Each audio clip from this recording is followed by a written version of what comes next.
The wind in the Montana Territory did not blow so much as it scoured. It was a living thing, possessing a voice that shrieked through the needlegrass and a set of teeth that chewed at the mortar between logs. It stripped the paint from wagons and the softness from faces. To live here, on the edge of the Badlands where the earth cracked open into dry red veins, was to be engaged in a permanent argument with the elements. Caleb Mercer stood on the wooden platform of the depot in Red Rock, his back to the wind, letting it carve around his shoulders. He was a man built of long, heavy bones and silence. In his early 30s, he carried himself with the careful economy of someone who knew that wasted motion cost energy. And energy was the only currency that mattered when winter came. He wore a coat that had been mended 3 times at the elbow, and his hat was pulled low, shading eyes that were the color of wet slate. He was waiting for a wife. The notion sat uneasily in his stomach, heavier than the salt pork and beans he had eaten for breakfast. Caleb was not a man given to flights of fancy. He was a man of ledgers and fence lines. He had a quarter section of land that was proving up, a small herd of Hereford cattle that were thickening well on the gamma grass, and a cabin that was too quiet when the sun went down. The Homestead Act required proof of improvement, but survival required a partner. He needed someone to manage the garden, to cure the meat, to keep the fire when he was miles out in the drift. So he had written the letter. He had been honest. He had asked for a woman who was practical, plain, and willing to work. He had offered respect and a roof. He touched the scar that ran from his left ear down to his jawline, a jagged white memory of a night in Abilene he never spoke of. He hoped she would not stare. The letter from Miss Mara Quinn had been brief. It was written in a tight, angular hand. She described herself as 26 years old, healthy and accustomed to hard labor. She claimed to seek a quiet life away from the city. The stagecoach appeared as a smudge of brown dust against the bruised purple of the horizon. Caleb watched it grow, the sound of the wheels grinding against the rutted earth, reaching him before the horses did. The vehicle rocked violently as it navigated the final turn into town, the drivers shouting curses that were snatched away by the gale. When the stage finally halted, the horses stood with their heads down, their flanks heaving steam into the chill air. The door swung open. A salesman in a plaid suit stepped out first, dusting his bowler hat with an air of offended dignity. Then she emerged. Caleb took a step forward, then stopped. The woman who stepped down onto the dusty street did not match the picture he had built in his mind. He had expected someone soft, perhaps a little downtrodden, a woman fading into the background of her own life. Mara Quinn was not fading. She hit the ground with the solid thump of boots that had been resoled until the leather was barely there. She was tall, her body lean and roped with muscle under a dark, travel-stained dress that was 2 seasons out of style. Her hair had come loose from its pins, a dark, tangled warning around a face that was burned by the sun and stripped of all vanity. She looked around the town not with curiosity, but with the sharp, darting gaze of a coyote measuring the distance to the fence line. She was checking the exits. Caleb forced himself to move. He walked toward her, removing his hat. The wind immediately whipped his dark hair across his forehead. "Miss Quinn," he said. It was not a question. She turned to him. Her eyes were green, but dark, like moss in a deep well. There was no shyness in them, only a calculation that made Caleb feel as though he were being appraised for parts. "You are Mercer?" she said. Her voice was low, raspy from the dust of the road. "I am," Caleb replied. He felt suddenly large and clumsy. "The wagon is this way. I trust your journey was tolerable." She did not answer the pleasantry. Instead, she looked past him, scanning the street where a few locals were loitering outside the saloon. "How far is the claim?" 12 miles, Caleb said. "Mostly open country. Water? We have a creek that runs year-round, and a well near the house." She nodded, a single sharp dip of her chin. Then she looked him dead in the eye, her gaze dropping to his hands, then back to his face. "Do you drink, Mr. Mercer?" Caleb blinked. "I have a whiskey now and then, never to excess." "And your temper?" she asked. The question was thrown like a knife, weighted to stick. Do you hit women when the whiskey is in you, or do you do it when you are sober? The air between them seemed to drop 10 degrees. Caleb felt a flush of heat crawl up his neck, a mix of embarrassment and sudden, defensive anger. He saw the salesman pausing to listen. He saw Mrs. Gable, the town gossip, peering through the window of the dressmaker's shop. "I do not hit women," Caleb said, his voice dropping to a rumble that he hoped only she could hear. "Drunk or sober, I wrote you that I was a decent man. I meant it." Mara held his gaze for a long second, searching for the lie. When she did not find it immediately, she exhaled, her shoulders dropping a fraction of an inch. "Good, then let us load the trunk. I have very little." She turned and hauled a battered leather trunk from the boot of the stage before Caleb could reach it. She swung it down with a grunt of effort, refusing to let the driver help her. Caleb stepped in, taking the weight from her hands. Her fingers brushed his, rough, calloused, and cold.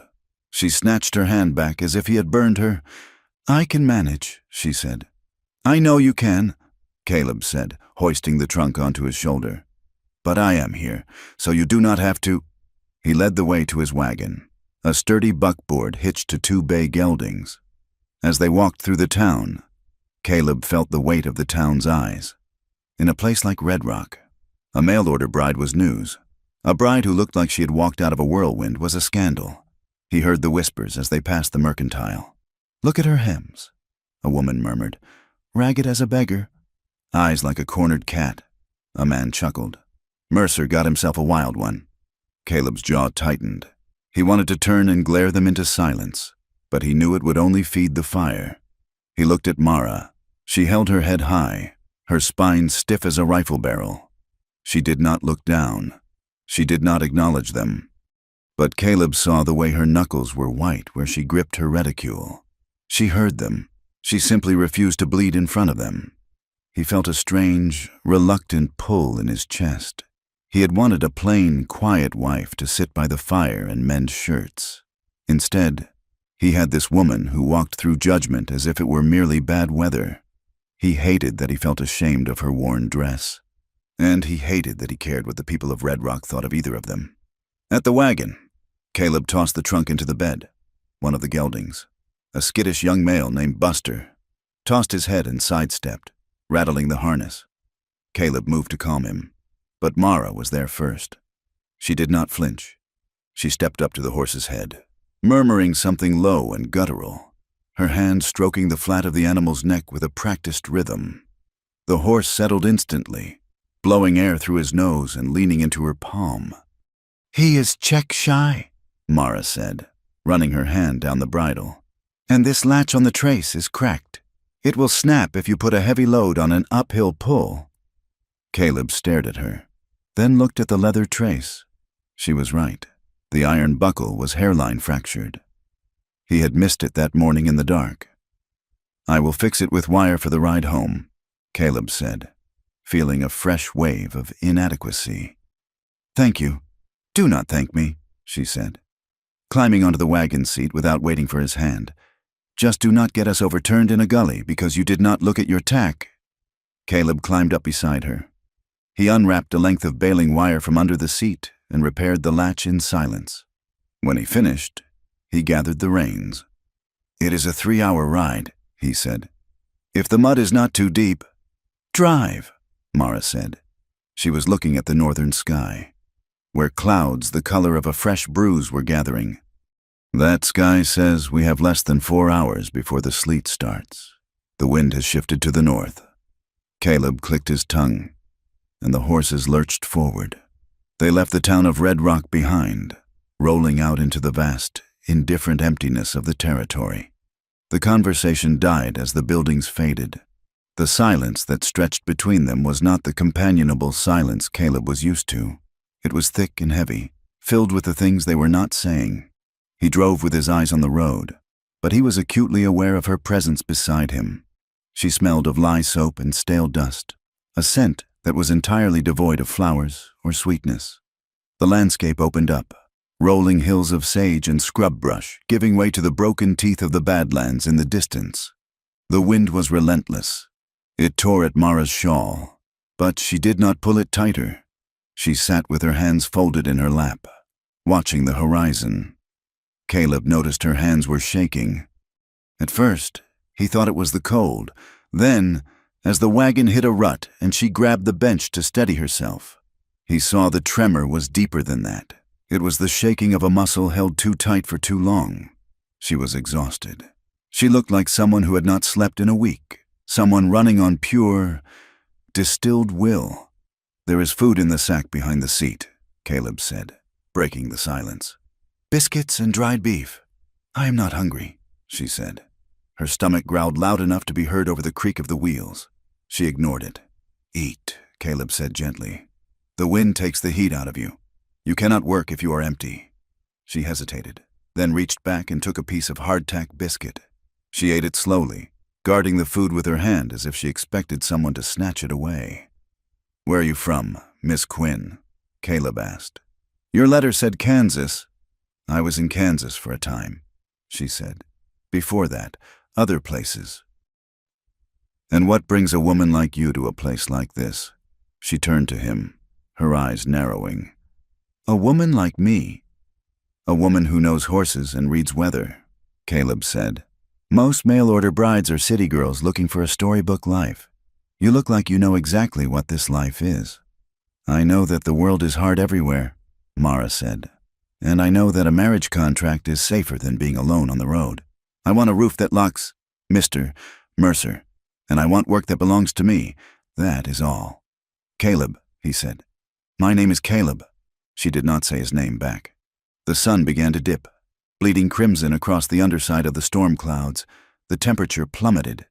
Coyotes began to sing in the coulees, their yips echoing off the rocks. At the sound, Mara stiffened. Her hand went to her throat, touching something hidden beneath her high collar.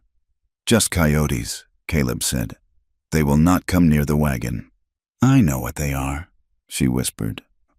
But she did not relax until the sound faded. They reached the ranch line just as the light was failing. The cabin sat in a shallow depression, sheltered by a stand of cottonwoods. It was a solid structure of hewn logs with a stone chimney and a sod roof that was currently thick with dried grass. A barn and a corral stood 50 yards away. Caleb pulled the team to a halt. "Home," he said. Mara looked at the cabin. She let out a breath that ghosted white in the air. "It has a solid door." "Oak," Caleb said. "And a crossbar." She nodded and climbed down. Her legs buckled when she hit the ground, but she caught herself on the wheel before Caleb could reach her. She pushed herself upright and began to unbuckle the traces on the horses. "Go inside," Caleb said. "I will tend the team." "We share the work," she said through gritted teeth. "That is the deal." "The deal starts tomorrow," Caleb said firmly. "Tonight, you go inside and light the stove. The wood is in the box. Go!" She looked ready to argue, but the cold was biting through her thin dress. She turned and marched to the cabin. By the time Caleb came in, the iron stove was ticking with heat, and a lantern was casting a golden glow over the single room. It was a tidy space, a table, 2 chairs, a washstand, and a bed in the corner covered in a buffalo robe. Mara was standing by the window, looking out into the dark. She had not taken off her coat. Caleb hung his hat on a peg.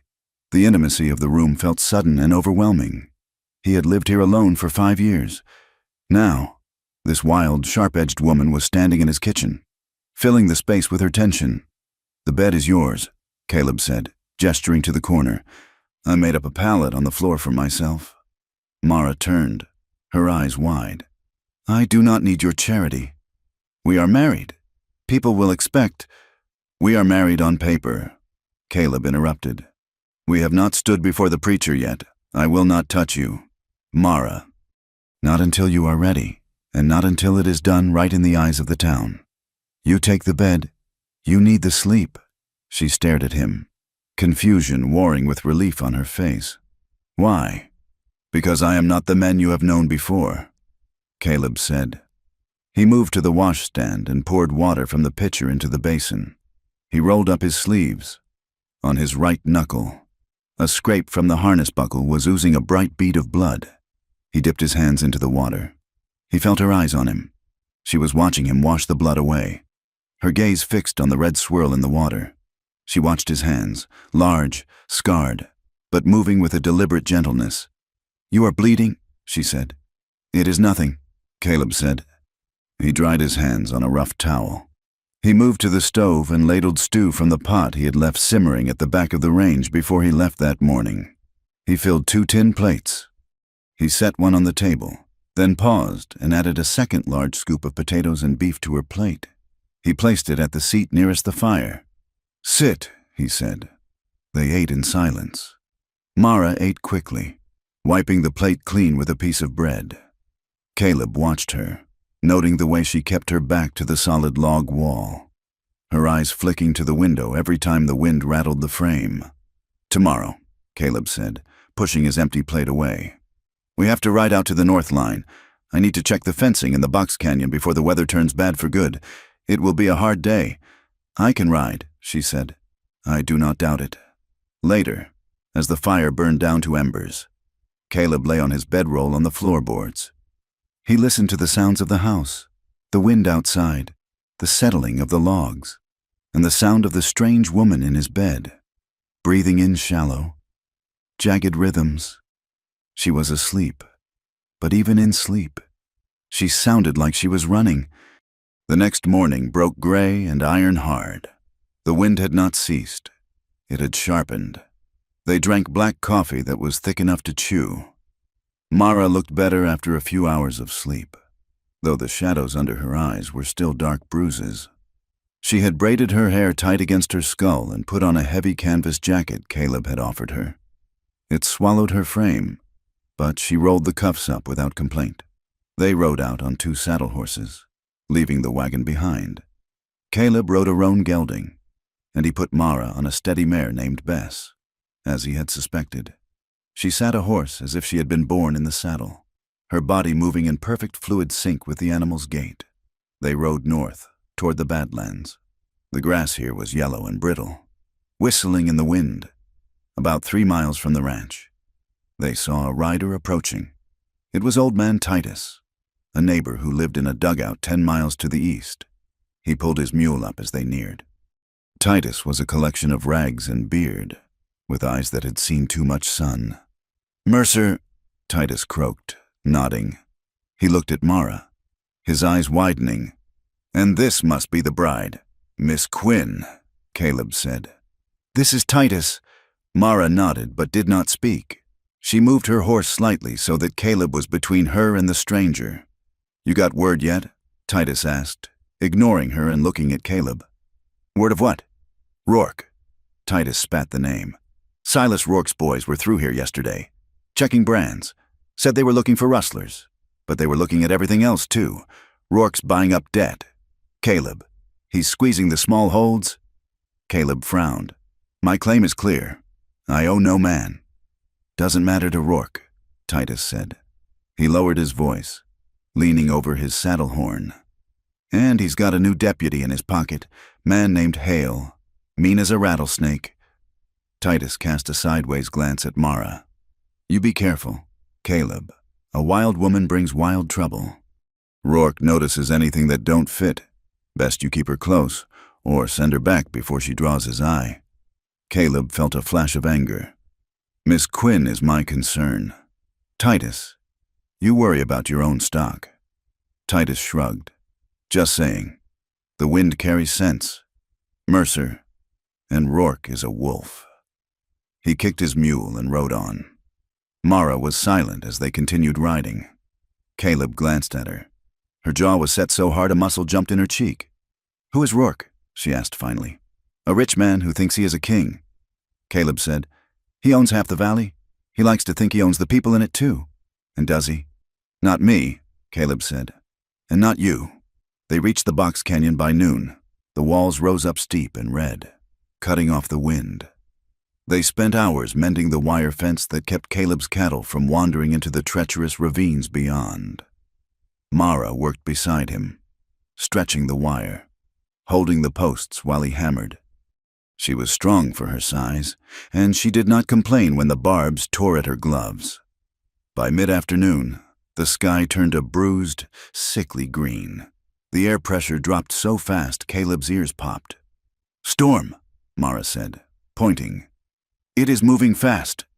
A wall of white was rushing toward them from the north, consuming the landscape. "We need to get back," Caleb said. "Now."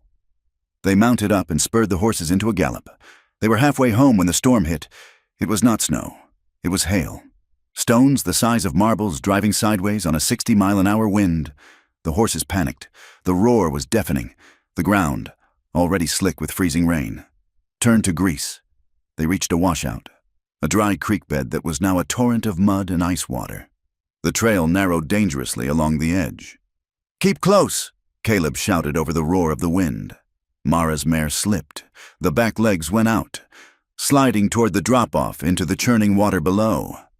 The horse screamed, scrabbling for purchase. Mara was thrown sideways, half out of the saddle. She clung to the mane, her legs dangling over the edge.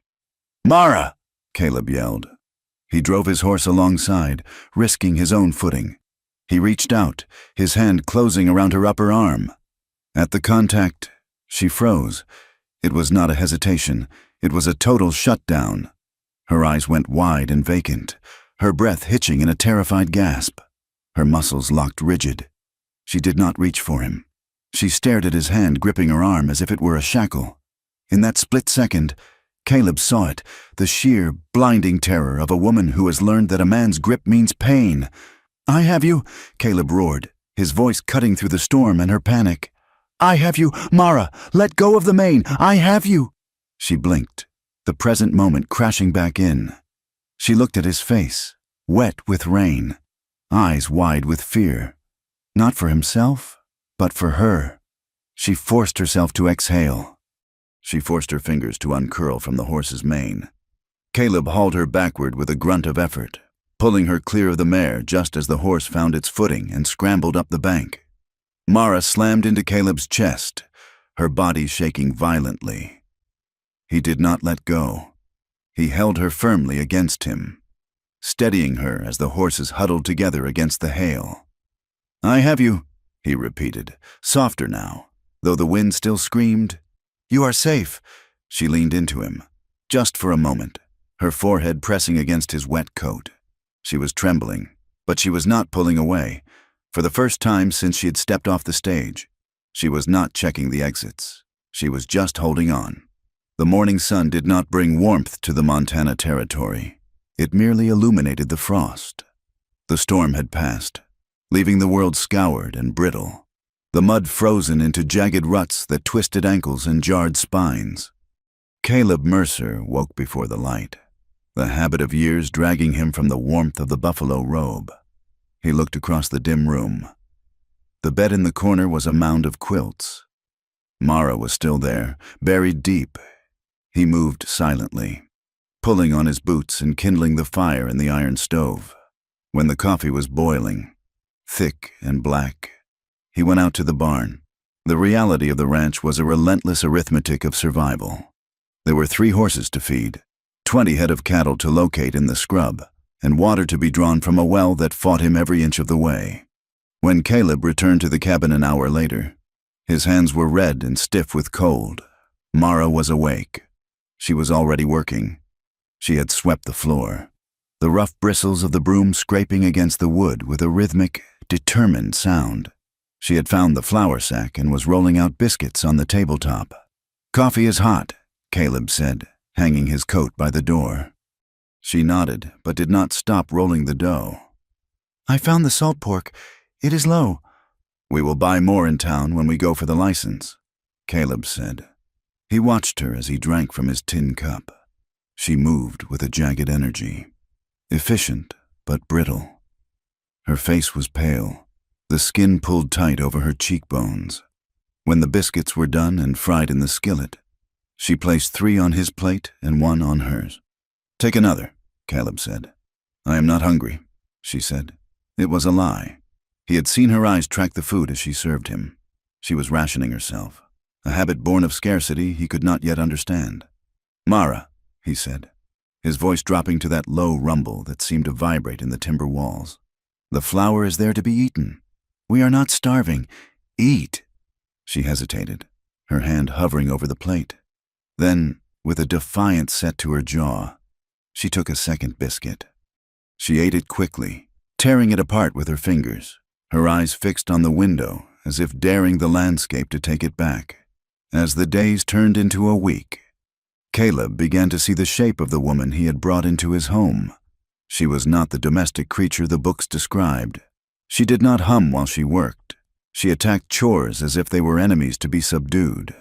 One afternoon, a heifer got herself tangled in a mess of old barbed wire down in the creek bed. Caleb was struggling with the cutters, the wire deeply embedded in the animal's thick hide. The heifer was thrashing, dangerous and panicked. "Hold her head," Caleb shouted, wrestling with the wire. Mara did not just hold the head. She grabbed a length of rope from the saddlebag, moved in close to the kicking hooves, and threw a knot around the animal's back legs with a speed that blurred in the air. She cinched it tight, immobilizing the heifer instantly. It was not a knot a housewife knew. It was a diamond hitch variant, used by packers and drovers who moved heavy loads over bad ground. Caleb cut the wire free and stepped back, breathing hard. The heifer scrambled up and bolted. Caleb looked at the knot in the rope before untying it. He looked at Mara. She was wiping mud from her skirt, her face carefully blank. "That is a packer's knot," Caleb said. "Where did a woman from Kansas learn to tie down 1,000 pounds of beef?" Mara froze for a second, then continued brushing at her skirt. "I watched men work," she said. "I learn fast." "You shoot fast too," Caleb said. "I saw you take the head off a rattlesnake yesterday at 20 paces with a revolver. That is not watching. That is doing." She stopped moving. She straightened, meeting his gaze. The wind whipped strands of dark hair across her face. "Do you want me to be helpless? Mr. Mercer, would you prefer I scream when the snake strikes?" "No," Caleb said quietly. "I want to know who is watching my back." "A woman who wants to live," she said. "That is all you need to know." But it was not all. The silence between them was not empty. It was filled with questions Caleb was too polite to ask, and Mara was too guarded to answer. She pushed the boundaries of his patience, testing him, waiting for the temper she was sure he possessed. That evening, as the fire snapped in the grate, she pushed harder. "You live like a monk," she said, looking around the sparse cabin. "You work until your hands bleed. You speak only when necessary, and you have a scar on your face that looks like it was made by a skinning knife, yet you claim you are just a simple homesteader." Caleb looked up from the harness he was oiling. "I am a homesteader." "You are hiding," she said. Her voice was sharp, probing. "Just like me, but you demand my truth while keeping yours locked in a box." Caleb set the harness down. The leather creaked in the silence. He looked at the fire, the flames reflecting in his dark eyes. He could lie. He could tell her it was a farming accident, but he remembered the terror in her eyes during the storm, the way she had flinched when he touched her arm. Lies would not build a floor strong enough to hold them. "I was in Abilene," Caleb said. The words tasted like ash. 10 years ago. I was young and I thought I was hard. There was a card game.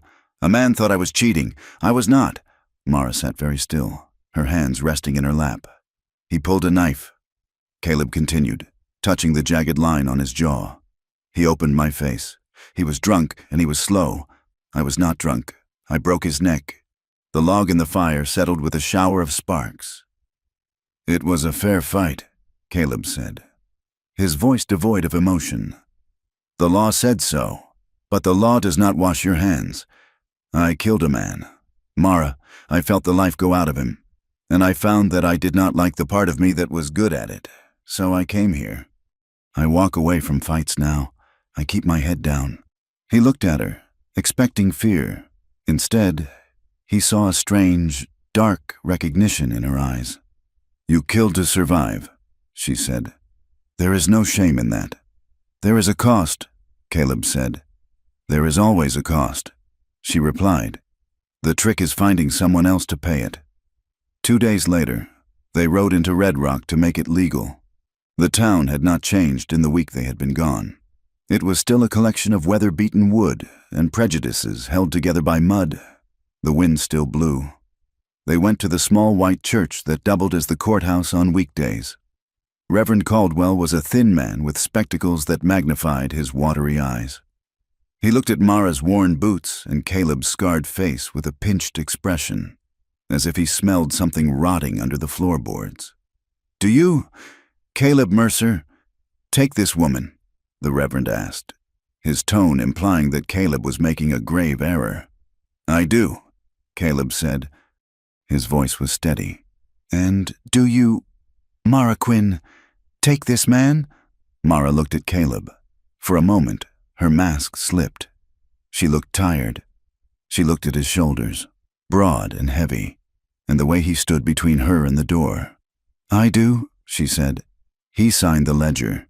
She signed beneath him. Her signature was jagged, the letters leaning forward like they were running into the wind. When they walked out onto the wooden steps, the air felt heavier. The town knew. In a place this small, privacy was a myth. A mail-order bride was one thing. A woman who looked like Mara, with her sunburned face and man's stride, was another. They walked to the mercantile to buy the supplies. The bell above the door jingled falsely bright. Inside, the air smelled of dry goods, coffee beans, and judgment. 2 women were examining a bolt of calico fabric near the counter. One was Mrs. Gable. She turned, saw Mara, and audibly sniffed. She turned her back, pulling her skirts in as if Mara were contagious. Caleb felt a heat rise in his chest. He stepped forward, but Mara was already moving. She walked past the women to the counter, her head high. 50 pounds of flour, Mara said to the shopkeeper. And 10 of salt pork. The shopkeeper, a balding man named Mr. Henderson, did not look her in the eye. He looked past her to Caleb. That will be put on your account. Mr. Mercer. Mrs. Mercer is speaking to you, Caleb said, his voice hard. You can look at her. Henderson cleared his throat, flushing pink. Of course, 50 pounds. From the back of the store, near the barrel of whiskey, a voice drifted out. It was distinct, slurred, and ugly. Mercer buying used goods, the voice sneered. Reckon she came cheap. Looks like she's been ridden hard and put away wet. The silence in the store was absolute. Caleb turned slowly. The man was a drifter, one of the seasonal hands that drifted through the territory. He was leaning back, a smirk on his face, chewing on a toothpick. Caleb's hands curled into fists at his sides, the old violence, the cold thing he kept buried in the cellar of his soul, rattled the door. He took a step toward the man. Caleb! Mara's voice was like a whip crack. She was not looking at the man. She was looking at Caleb. Her eyes were blazing. Do not, she said. He insulted you, Caleb said, his voice vibrating. He is a fool with a mouthful of whiskey, Mara said. She turned to the man. She did not raise her voice. She did not shout. She looked him up and down with a cold, clinical distaste, as if he were a horse with a broken leg. I have survived blizzards, droughts, and men with far more power than you, she said. Your words are like the wind in this town, empty and dirt cheap. She turned back to the counter. The flour, Mr. Henderson. We are in a hurry. The drifter blinked, his smirk faltering. He had expected tears, or perhaps a screaming match. He had not expected to be dismissed as irrelevant. The women by the fabric bolt stared, mouths slightly open. Caleb stood there, his heart hammering against his ribs. He wanted to break the man's jaw, but he looked at Mara, standing rigid at the counter, refusing to let them see her bleed. He realized that fighting the man would only prove the town right, that they were wild, violent people. Mara was fighting a different war. He stepped up beside her. He placed his hand on the counter, next to hers. Add a tin of peaches, Caleb said to the clerk. And a new ribbon, blue, for my wife. The ride home was quiet, but the quality of the silence had shifted. The hostility of the town had pushed them into the same trench. Over the next few weeks, A strange, tentative domesticity began to take root in the cabin. It was not the soft, decorative home life of the magazines. It was a partnership of survival. Mara began to change the space. She mixed mud and straw and patched the drafty cracks around the window frame, stopping the whistle of the wind. She found a patch of hardy sage and wild mint near the creek and transplanted them into a wooden box by the door. She took Caleb's torn shirts, the ones he had clumsily stitched with fishing line, and mended them with tiny, invisible stitches. Caleb would come in from the cold to find the cabin warm, the smell of drying herbs cutting the scent of wood smoke. He would watch her sitting by the fire, her head bent over her work, and feel a tightness in his chest that had nothing to do with the weather. He was grateful, and he was terrified. The first shift happened on a Tuesday night. The wind was howling outside, a banshee scream that made the logs groan. Inside, the lamp cast a circle of yellow light over the table. They were sitting close, the table small enough that their knees were almost touching. Caleb was repairing a bridle. Mara was darning a sock. The silence was comfortable. Caleb looked up. The light caught the curve of Mara's cheek, softening the hard lines of her face. She looked younger in the lamplight, less hunted. A loose strand of dark hair had fallen across her eyes. She blew it away, but it fell back. Without thinking, Caleb reached out. His hand moved toward her face. He meant to tuck the hair behind her ear. It was a gesture of simple affection, something a husband might do. His fingers brushed the air an inch from her skin. Mara went still. She did not flinch this time. She did not pull away. She looked up, her eyes locking onto his. Her breathing stopped. Caleb froze. His hand hovered there, large and scarred, caught between intent and retreat. He saw the pulse fluttering in the hollow of her throat. "Mara," he whispered. She did not speak. She leaned forward, just a fraction of an inch. It was a dare. It was a surrender. She leaned into the space where his hand was, bridging the gap until her skin brushed his rough fingertips. The contact was electric. It shocked through Caleb like a lightning strike on a dry fence line. He cupped her cheek. Her skin was rough from the wind but warm. Her eyes were wide, dark, searching his face for any sign of the violence she feared. He leaned in. She did not retreat. Their lips met. It was not a gentle, courtly kiss. It was the collision of two people who had been starving for a long time. It was brief, hard, and desperate. Caleb tasted coffee and fear and a sudden, overwhelming sweetness. He pulled back, his breath coming ragged. He was shaken by the intensity of it, by how much he wanted to pull her out of that chair and onto the buffalo robe. Mara stared at him, her lips parted, her hand rising to touch her mouth. She looked terrified, not of him, but of the want in her own eyes.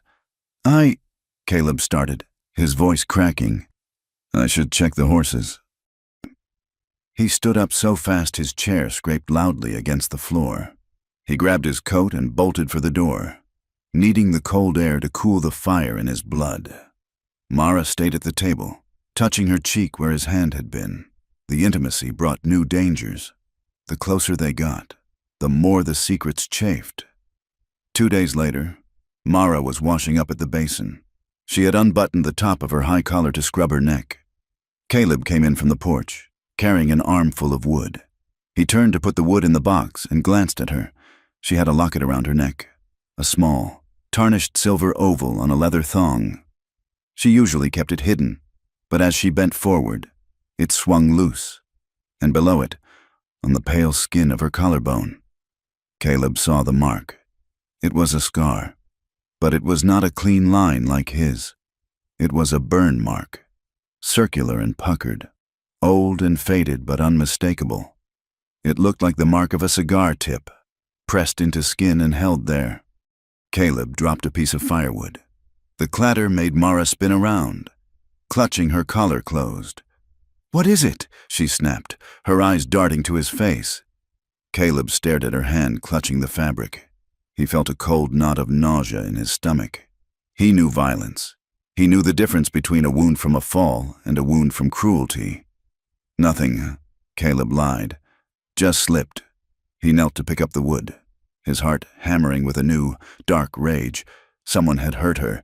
Someone had branded her. The realization made him want to burn the world down. The outside world, however, was not finished with them. The following week, a rider appeared on the ridge. He rode a tall gray gelding and wore a badge that caught the sun. Deputy Tom Hale was a man who smiled with his mouth but never with his eyes. He was young, handsome in a slick, city way, with a mustache that was waxed to sharp points. He worked for the sheriff, but everyone in the county knew he belonged to Silas Rourke. He rode into the yard just as Caleb was chopping wood. Mara was on the porch, shaking out a rug. "Afternoon," Hale called out, swinging down from his horse with practiced ease. He tipped his hat to Mara. "Mrs. Mercer, a pleasure to see a lady's touch on this place." Mara went still. She folded the rug slowly, her eyes fixing on Hale like he was a wolf at the tree line. "Deputy," Caleb said, driving the axe into the stump. "What brings you out?" "Just riding the rounds," Hale said, walking closer. He moved with a swagger that set Caleb's teeth on edge. "Mister, Rourke likes to make sure the new families are settling in well. Heard you got hitched. Wanted to pay my respects." Hale's eyes drifted over Mara, lingering on her figure in a way that felt like a physical touch. "You have done well for yourself. Mercer, she is a fine-looking woman. A bit sturdy, maybe, but that is good for the winters. State your business." "Hale," Caleb said, stepping between the deputy and the porch. Hale smiled, showing white teeth. "Just checking. Caleb, just checking. You know, we have had reports of some unsavory types drifting in from the territories. Women with debts. Women running from the law. Just making sure everything is legitimate." He looked past Caleb to Mara. "You have papers, I assume. Mrs. Mercer? Identification?" "My husband has my papers," Mara said. Her voice was flat, metallic. "Of course," Hale said. "Well, I will be seeing you around. Rourke is expanding his grazing rights to the south. We will be neighbors, in a way." He mounted his horse. He looked down at Mara one last time. "You take care now. It is a dangerous country for a woman with a past." He rode off, whistling. Mara stood on the porch, her face gray. She dropped the rug. "He knows," she whispered. "He knows nothing," Caleb said, though he did not believe it. "He is fishing. He is a hunter," Mara said. She turned to Caleb, gripping his arm. Her fingers dug into his muscle. "You need to clean the rifles. Caleb, not just the shotgun, the repeaters. And we need to keep the horses in the corral at night, not the pasture. Mara, you are safe here," Caleb said, trying to soothe her. "No," she hissed. "Men like that do not come to talk about grazing rights. He was measuring the drop on you. He was counting the exits."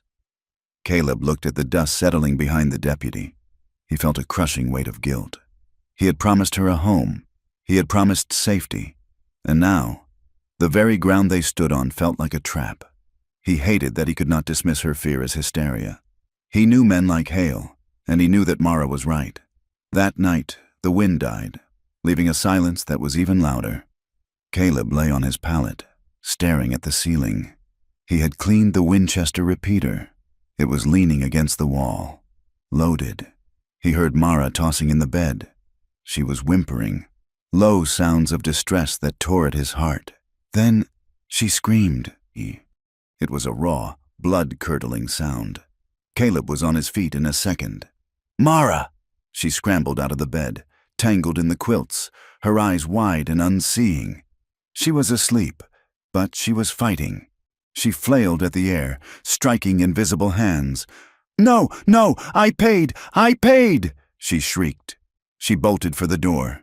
She was running blind, fueled by a nightmare that was bleeding into the room. Caleb moved to intercept her. He stepped in front of the door. She slammed to a halt, seeing a large, dark figure blocking her escape. She gasped, shrinking back, raising her hands to protect her face. She was trembling so hard her teeth chattered. "Let me out," she sobbed. "Please, let me out." Caleb stood there, His instinct was to grab her, to shake her awake, to hold her until she stopped shaking. But he remembered the horse. He remembered the flinch. If he grabbed her now, he would be just another man using his strength to hold her down. He lowered his hands. He stood perfectly still, a solid shadow against the wood. "I am not stopping you, Mara," he said softly. "The door is not locked, but you are awake. You are in our cabin. There is no one here but me." She stared at him, her chest heaving. She looked at the door. She looked at his empty hands. She looked at his face, illuminated by the dying embers of the fire.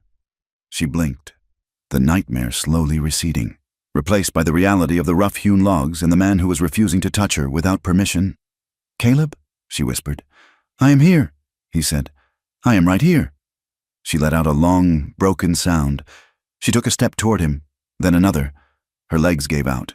She collapsed forward. Caleb caught her. He did not grab. He simply received her weight as she fell into him. He slid down the wall with her, settling onto the floorboards, pulling the quilt around her shoulders. She buried her face in his chest, sobbing, deep, wrenching sobs that shook her entire body. It was the sound of a dam breaking. Caleb held her. He rested his chin on the top of her head, rocking her slightly. He felt the dampness of her tears on his shirt. He felt the trust she was placing in him, heavy and fragile as glass. "I have you," he murmured into the dark. "I have you." Outside, a wolf howled, closer than before. Caleb tightened his hold, his eyes open, staring into the shadows, ready to tear the throat out of anything that tried to hurt her again. Winter arrived not as a guest, but as a siege. The change in the landscape was absolute.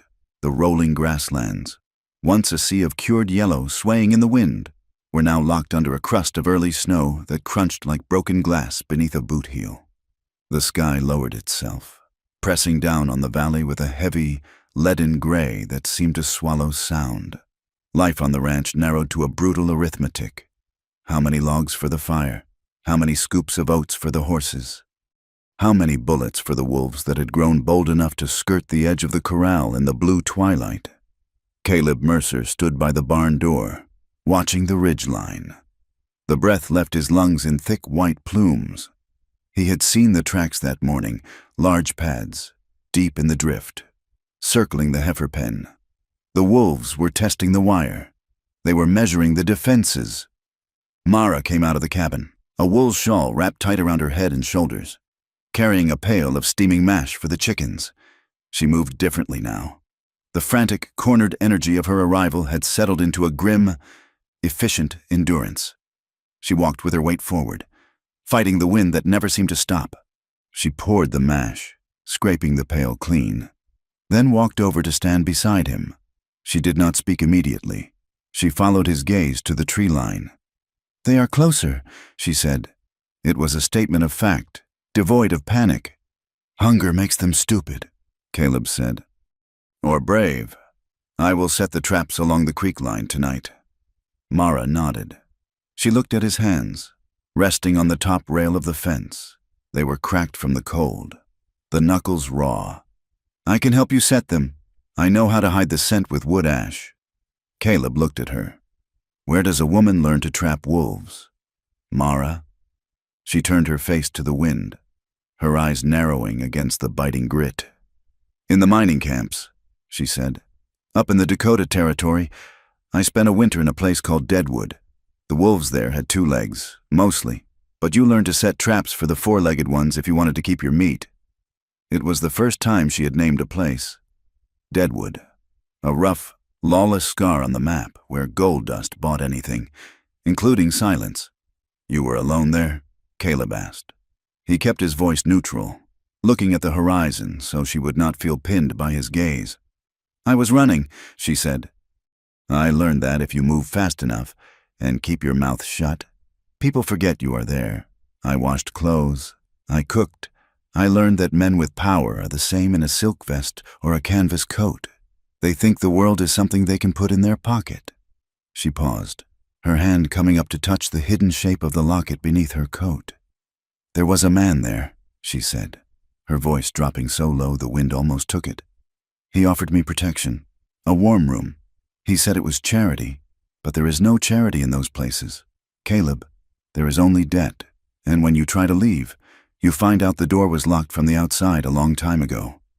Caleb felt a muscle jump in his jaw. He wanted to ask his name. He wanted to know who had put the shadow in her eyes. But he sensed the fragility of the moment. She was offering him a piece of the truth, jagged and sharp. If he grabbed for it, she would pull back. "You got out," Caleb said. "I climbed a window," she said. "I stole a horse. I rode until the horse died, and then I walked. I have been walking ever since." She looked up at him then. The fear was there, deep down, but it was overlaid with a fierce, terrifying exhaustion. "I am tired of walking. Caleb—" "Then you stop," Caleb said. He reached out and covered her gloved hand with his own on the fence rail. "You are here. The door is locked from the inside now, and I have the key." She looked at his hand covering hers. She did not pull away, but she did not relax. "Men like that," she said softly, "they have long reaches, and they do not like to lose what they think they own." The trouble did not come from the past. Initially, it came from town. 3 days later, they hitched the wagon to go into Red Rock. The supplies were dangerously low. They needed flour, coffee, and salt to cure the last of the venison. The trip was a necessity, not a choice. The town was huddled against the cold, smoke pumping from every chimney.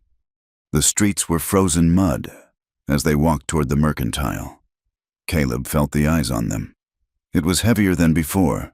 The gossip had curdled into something sour. They entered the store. The warmth was stifling after the ride. Mr. Henderson was behind the counter, weighing nails for a farmer. When he saw Mara, his hands stilled.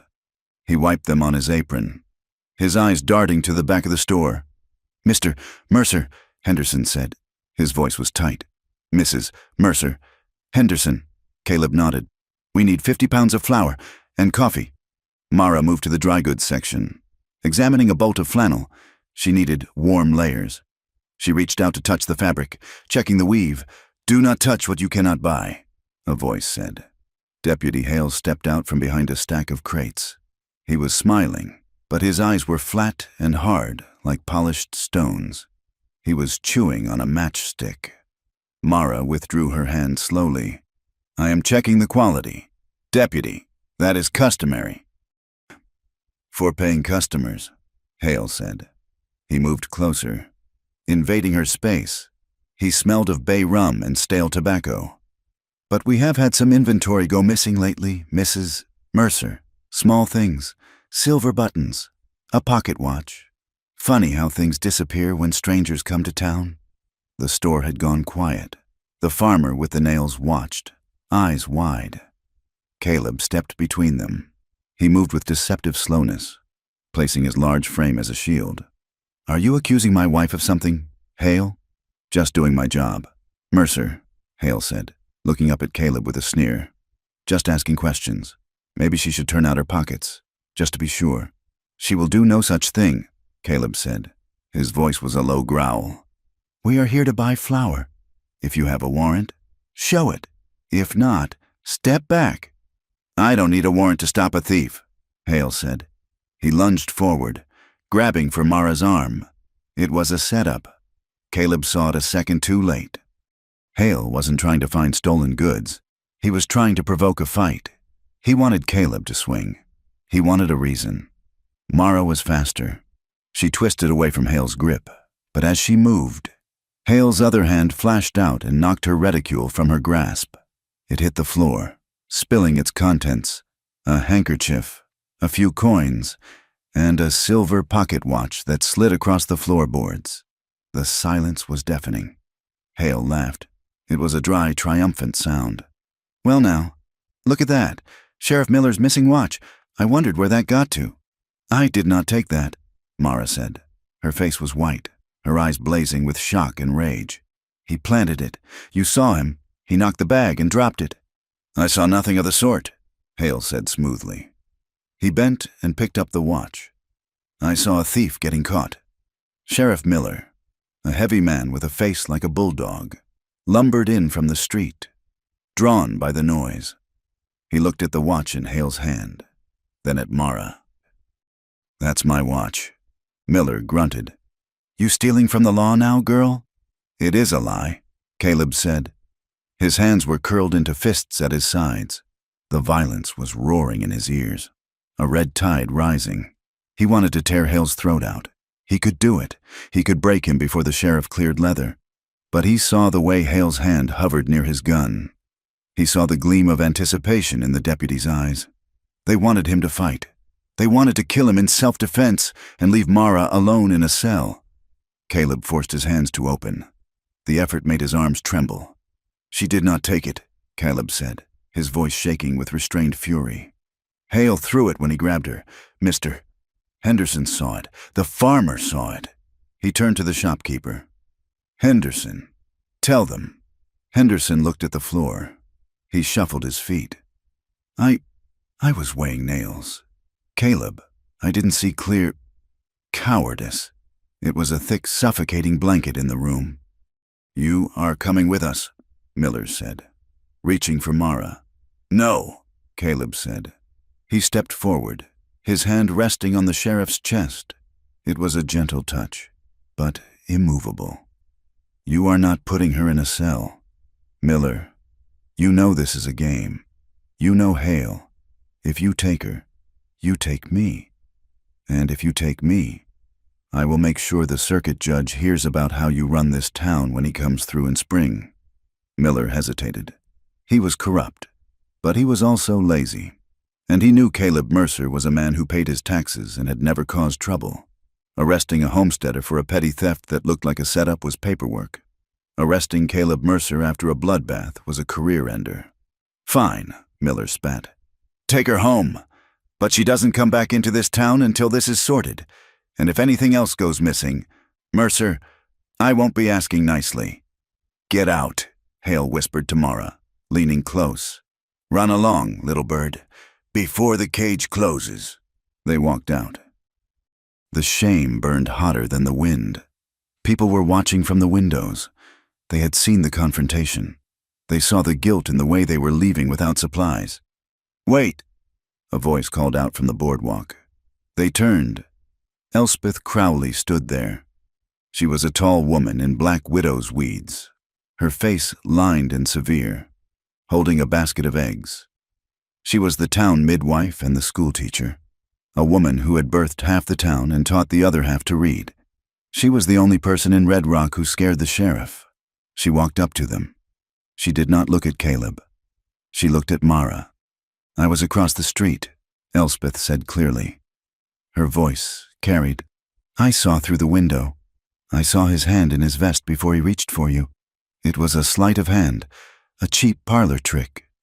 Mara looked at her, stunned. "You saw?" "I have eyes," Elspeth said, "and I know Tom Hale. He is a dog that bites when his master whistles." She reached into her basket and pulled out a small sack of coffee beans. She pressed it into Mara's hand. "It is not much," Elspeth said, "but it will get you through the week. Go home. Do not let them see you hang your head. You have done nothing wrong but exist in a place that hates wild things." "Thank you," Caleb said, his voice thick. "Watch your back." "Caleb," Elspeth murmured. Stepping closer, "Rourke is moving. This was not about a watch. It was a test, to see if you would break." The ride home was a funeral procession. The silence was not empty. It was filled with the echo of Hale's laughter and the memory of Henderson looking at the floor. When they got inside the cabin, Mara did not take off her coat. She stood in the center of the room, shivering. It wasn't the cold. It was the adrenaline crash, the humiliation vibrating in her bones. She dropped the sack of coffee on the table. It made a dull thud. "I have to leave," she said. Caleb was latching the door. He turned. "What?" "I have to go," she said. Her voice rose, cracking. She began to pace, her hands tearing at the buttons of her coat. "They will not stop. You saw them. The law belongs to them. They will plant something else, or they will come out here and find a reason to arrest me. I cannot go to jail. Caleb, I cannot be in a cage. I will die. She was unraveling. The stoic survivor was gone, replaced by a terrified woman who saw the walls closing in. Mara, Caleb said, moving toward her. No, she shouted, backing away. You do not understand. You think this is just a town feud? You think this is just a bad deputy? It is a trap. It is always a trap. I bring it with me. I am cursed. Caleb, I am poison to you. If I stay, they will destroy you to get to me. I have to run. She was hysterical, grabbing her reticule, looking for the door. Caleb caught her. He did not grab her arms. He wrapped his arms around her body, pinning her arms to her sides, pulling her hard against his chest. It was a bear hug, a containment. Stop, he said into her hair. Stop running. She fought him. She kicked at his shins. She struggled. She sobbed. Let me go. They will take me. Let me go. I will not, Caleb said. He held her tight, absorbing her panic, letting her thrash against his solidity. I am not letting you go. You are my wife. You are home. She fought until her strength gave out. The fight drained out of her, leaving her limp in his arms, weeping uncontrollably. She slid down, and he went with her, kneeling on the floorboards in the pool of lantern light. She pulled back, looking at him. Her face was streaked with tears, red and swollen. They said I was a thief, she choked out. They looked at me like I was dirt. Do you believe them, Caleb? Do you look at me and see a thief? Caleb took her face in his hands. His thumbs wiped away the tears. His eyes were dark, steady, and absolutely clear. I see a woman who has survived hell, he said. I see a woman who works until her hands bleed. I see a woman who saves my life in a storm. He leaned his forehead against hers. I believe you. Mara, I do not care what they say. I do not care what they plant. I believe you. The words hit her harder than a physical blow. In her life, truth had always been what men with power decided it was. To be believed, simply, quietly, without condition, was a foreign language. She let out a ragged breath. Caleb! The distance between them vanished. It wasn't a decision. It was a collapse. She surged forward, and he met her. The kiss was desperate. It tasted of salt tears and desperation. It was a claiming.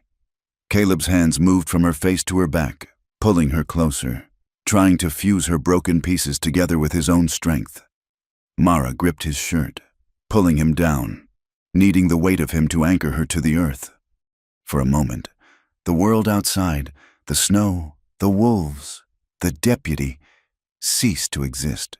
There was only the heat of their bodies and the frantic, clumsy language of desire. Caleb shifted, pressing her back toward the floor, his body covering hers, shielding her. Then he stopped. He pulled back, his breathing harsh. His eyes were black with want, but his hands stilled on her waist. Mara looked up at him, her lips swollen, her eyes asking a question. Not like this, Caleb rasped. Not because you are scared. Not because you want to forget. He smoothed the hair back from her forehead. His touch was trembling, but gentle. When we are together, Mara, it will be because you chose it. Not because you are running from something else. I will not be another thing that happened to you. I want to be the thing you choose. Mara stared at him. The respect in his eyes was terrifying. It demanded more from her than submission. It demanded her whole self. She reached up and touched his scar. I am not running from you, she whispered. I know, Caleb said. He kissed her forehead, a lingering seal of protection. But we have a fight to finish first. He helped her up. They sat at the table, the adrenaline fading into a weary resolve. Tell me, Caleb said. Tell me what you are really afraid of. It is not just the jail cell. Mara looked at the fire.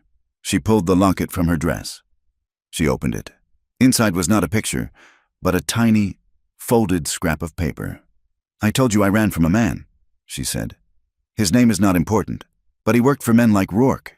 He ran a dance hall in the camps, but it was not just dancing. She took a breath. I signed a paper. I was starving. I was 16. I signed a contract for domestic service. I thought it meant cleaning. It meant I belonged to the house. For 5 years, I ran after 2. She looked at Caleb. If they find that paper, if they connect Mara Quinn to the name I used then, the law says I am in breach of contract. They can drag me back, legally. They can make me work off the debt, and the debt never ends. Caleb, they add interest for every day you are gone. Caleb felt the blood drain from his face. It was not just bullying. It was slavery with a seal of approval. That is why Hale is pushing, Caleb said. Rourke buys debts. He buys contracts. If he finds out who you are, he owns me, Mara finished. That is why I have to run. I would rather freeze in the past than go back to that room. You are not going back, Caleb said. His voice was iron.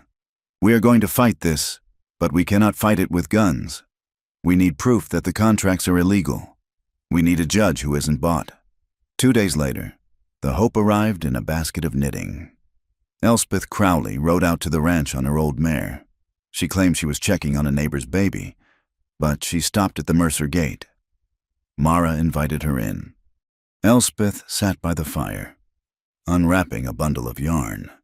Deep inside the ball of gray wool was a folded piece of paper. I used to teach the children of the county clerk, Elspeth said, keeping her voice low. Before he died, I helped organize his papers. I saw things. Rourke has a ledger. He keeps it in the safe at the land office, where his nephew works. She pushed the paper across the table. It was a list of names, dates, and sums of money next to transport fees. He brings women in, Elspeth said. From the east, from the camps. He pays their way, then charges them double. He holds their papers until they pay it off. They never pay it off. Hale enforces the collections. Mara scanned the list. Her finger stopped at a line. Transport, Denver to Red Rock, 7 women, contract labor. This is it, Mara said. This is the scheme. If we can get that ledger. It is a federal crime, Caleb said. Peonage.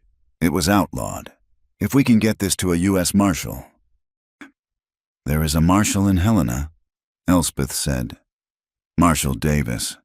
He is a hard man, but he hates Rourke. He tried to pin a cattle theft on him years ago. Helena is a 4-day ride, Caleb said. Through the snow. Better than a life in a cage, Mara said. Her eyes were bright now. She had a target. She wasn't the prey anymore. She was the hunter. We need the ledger, Caleb said. We cannot go to Helena with stories. We need the book. The nephew drinks, Elspeth said dryly. And he leaves the office unlocked when he visits the saloon on Friday nights. It was a plan. A desperate, dangerous plan. But it was a chance. They spent the evening mapping the route to Helena, counting their ammunition, preparing for a siege. For the first time, Mara slept soundly, her head on Caleb's shoulder, her hand resting on his chest. The next morning, the illusion of time was shattered. They were in the barn, graining the horses, when the dogs started barking. Not the warning bark for wolves, but the deep, aggressive bark for intruders. Caleb grabbed his rifle. He stepped out of the barn, Mara close behind him with the shotgun. A single rider sat in the yard. It was not Hale. It was a man in a long duster coat, his face obscured by a scarf. He sat a magnificent black stallion that looked too expensive for a working cowboy. The man did not draw a weapon. He held up a gloved hand. Mr. Mercer, the man said. His voice was cultured, smooth, and utterly terrifying. Mrs. Mercer, who are you? Caleb demanded, raising the rifle. I am a messenger, the man said. From Mr. Rourke. He sends his regards. The man reached into his coat. Caleb tensed, finger on the trigger. But the man pulled out a piece of paper, a yellowed, folded document. He tossed it onto the snow. Mr. Rourke has come into possession of an interesting contract, the man said. It seems he purchased the assets of a defunct mining operation in the Dakotas, including their outstanding labor debts. Mara made a small, strangled sound. He recognized the description. The writer said, a striking woman. Hard to forget. The writer smiled beneath his scarf. Mr. Rourke is a reasonable man. He wants what is his. He invites Mrs. Mercer to come to town tomorrow to discuss the terms of her repayment. He feels she could work off the debt at his ranch. He has a large house. He needs staff. She is not going anywhere, Caleb said.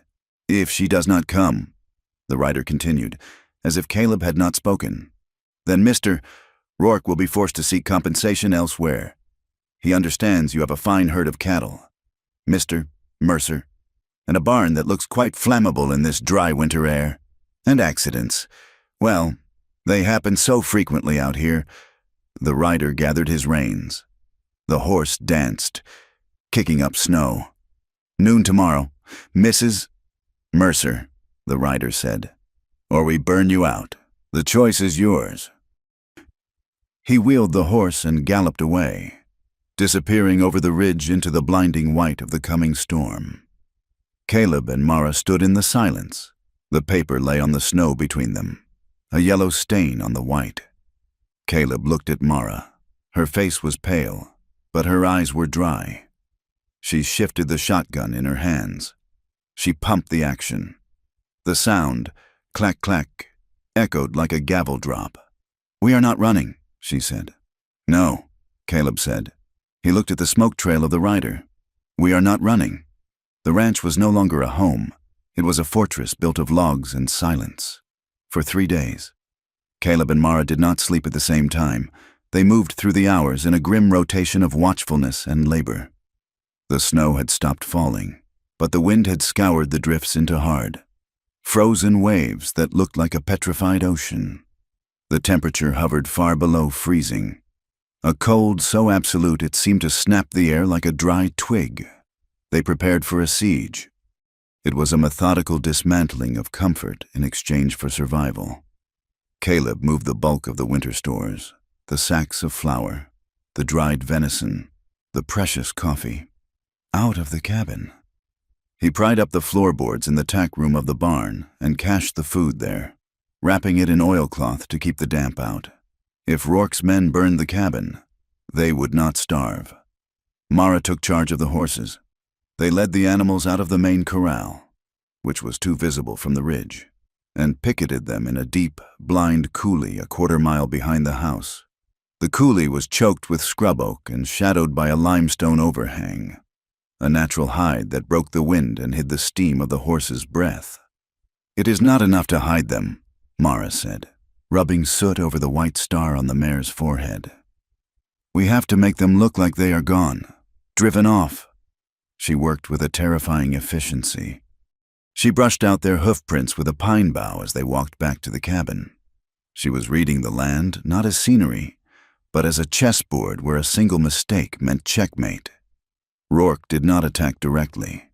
He was a man who understood that fear was a more effective weapon than fire, and he let the silence stretch until it hummed.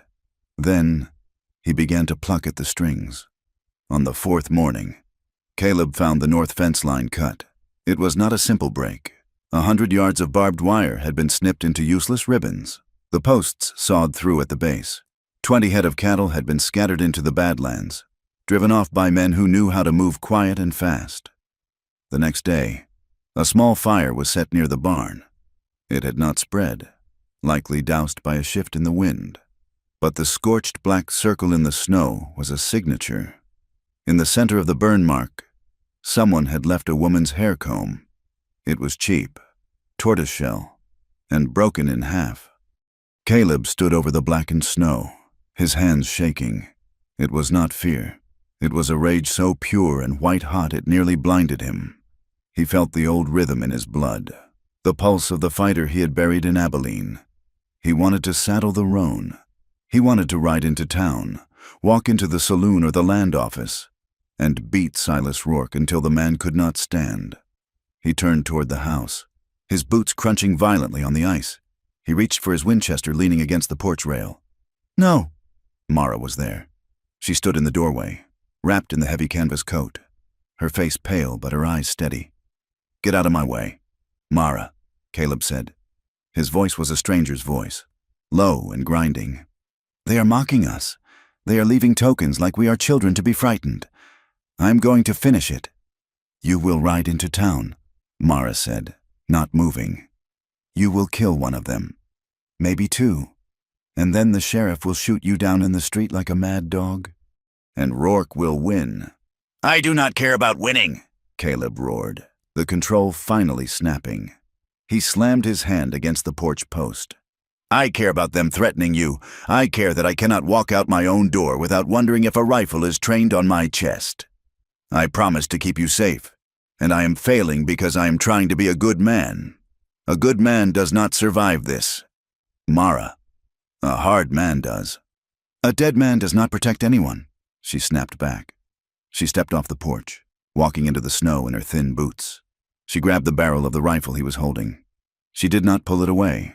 She just held it, forcing him to look at her. Do you think I have not wanted to kill them? She asked. Her voice dropped, fierce and trembling. Do you think I do not wake up wanting to burn their world down? But that is the trap. Caleb, Rourke expects rage. He expects you to lose your mind. He knows how to handle a man with a gun. He owns the law that will hang you for using it. Caleb looked down at her. The wind whipped her dark hair across her face. Then what do we do? He asked, the fight draining out of him, leaving only a hollow ache. We just wait for them to burn us out? We beat them with the one thing they do not think we have, Mara said. Patience and proof. We play the game until we can flip the board. They spent that afternoon repairing the roof where the wind had torn a shingle loose near the chimney. It was bitter work, the wind numbing their fingers, but it needed to be done. They sat on the ridge of the roof, taking a break, looking out over the valley. The sun was setting, casting long, bruised shadows across the snow. I had a friend, Mara said quietly. She did not look at him. She looked at the horizon. In the first camp, her name was Sarah. She was younger than me, soft. She still believed that if you cried, someone would help you. Caleb watched her profile. He saw the way her throat worked as she swallowed.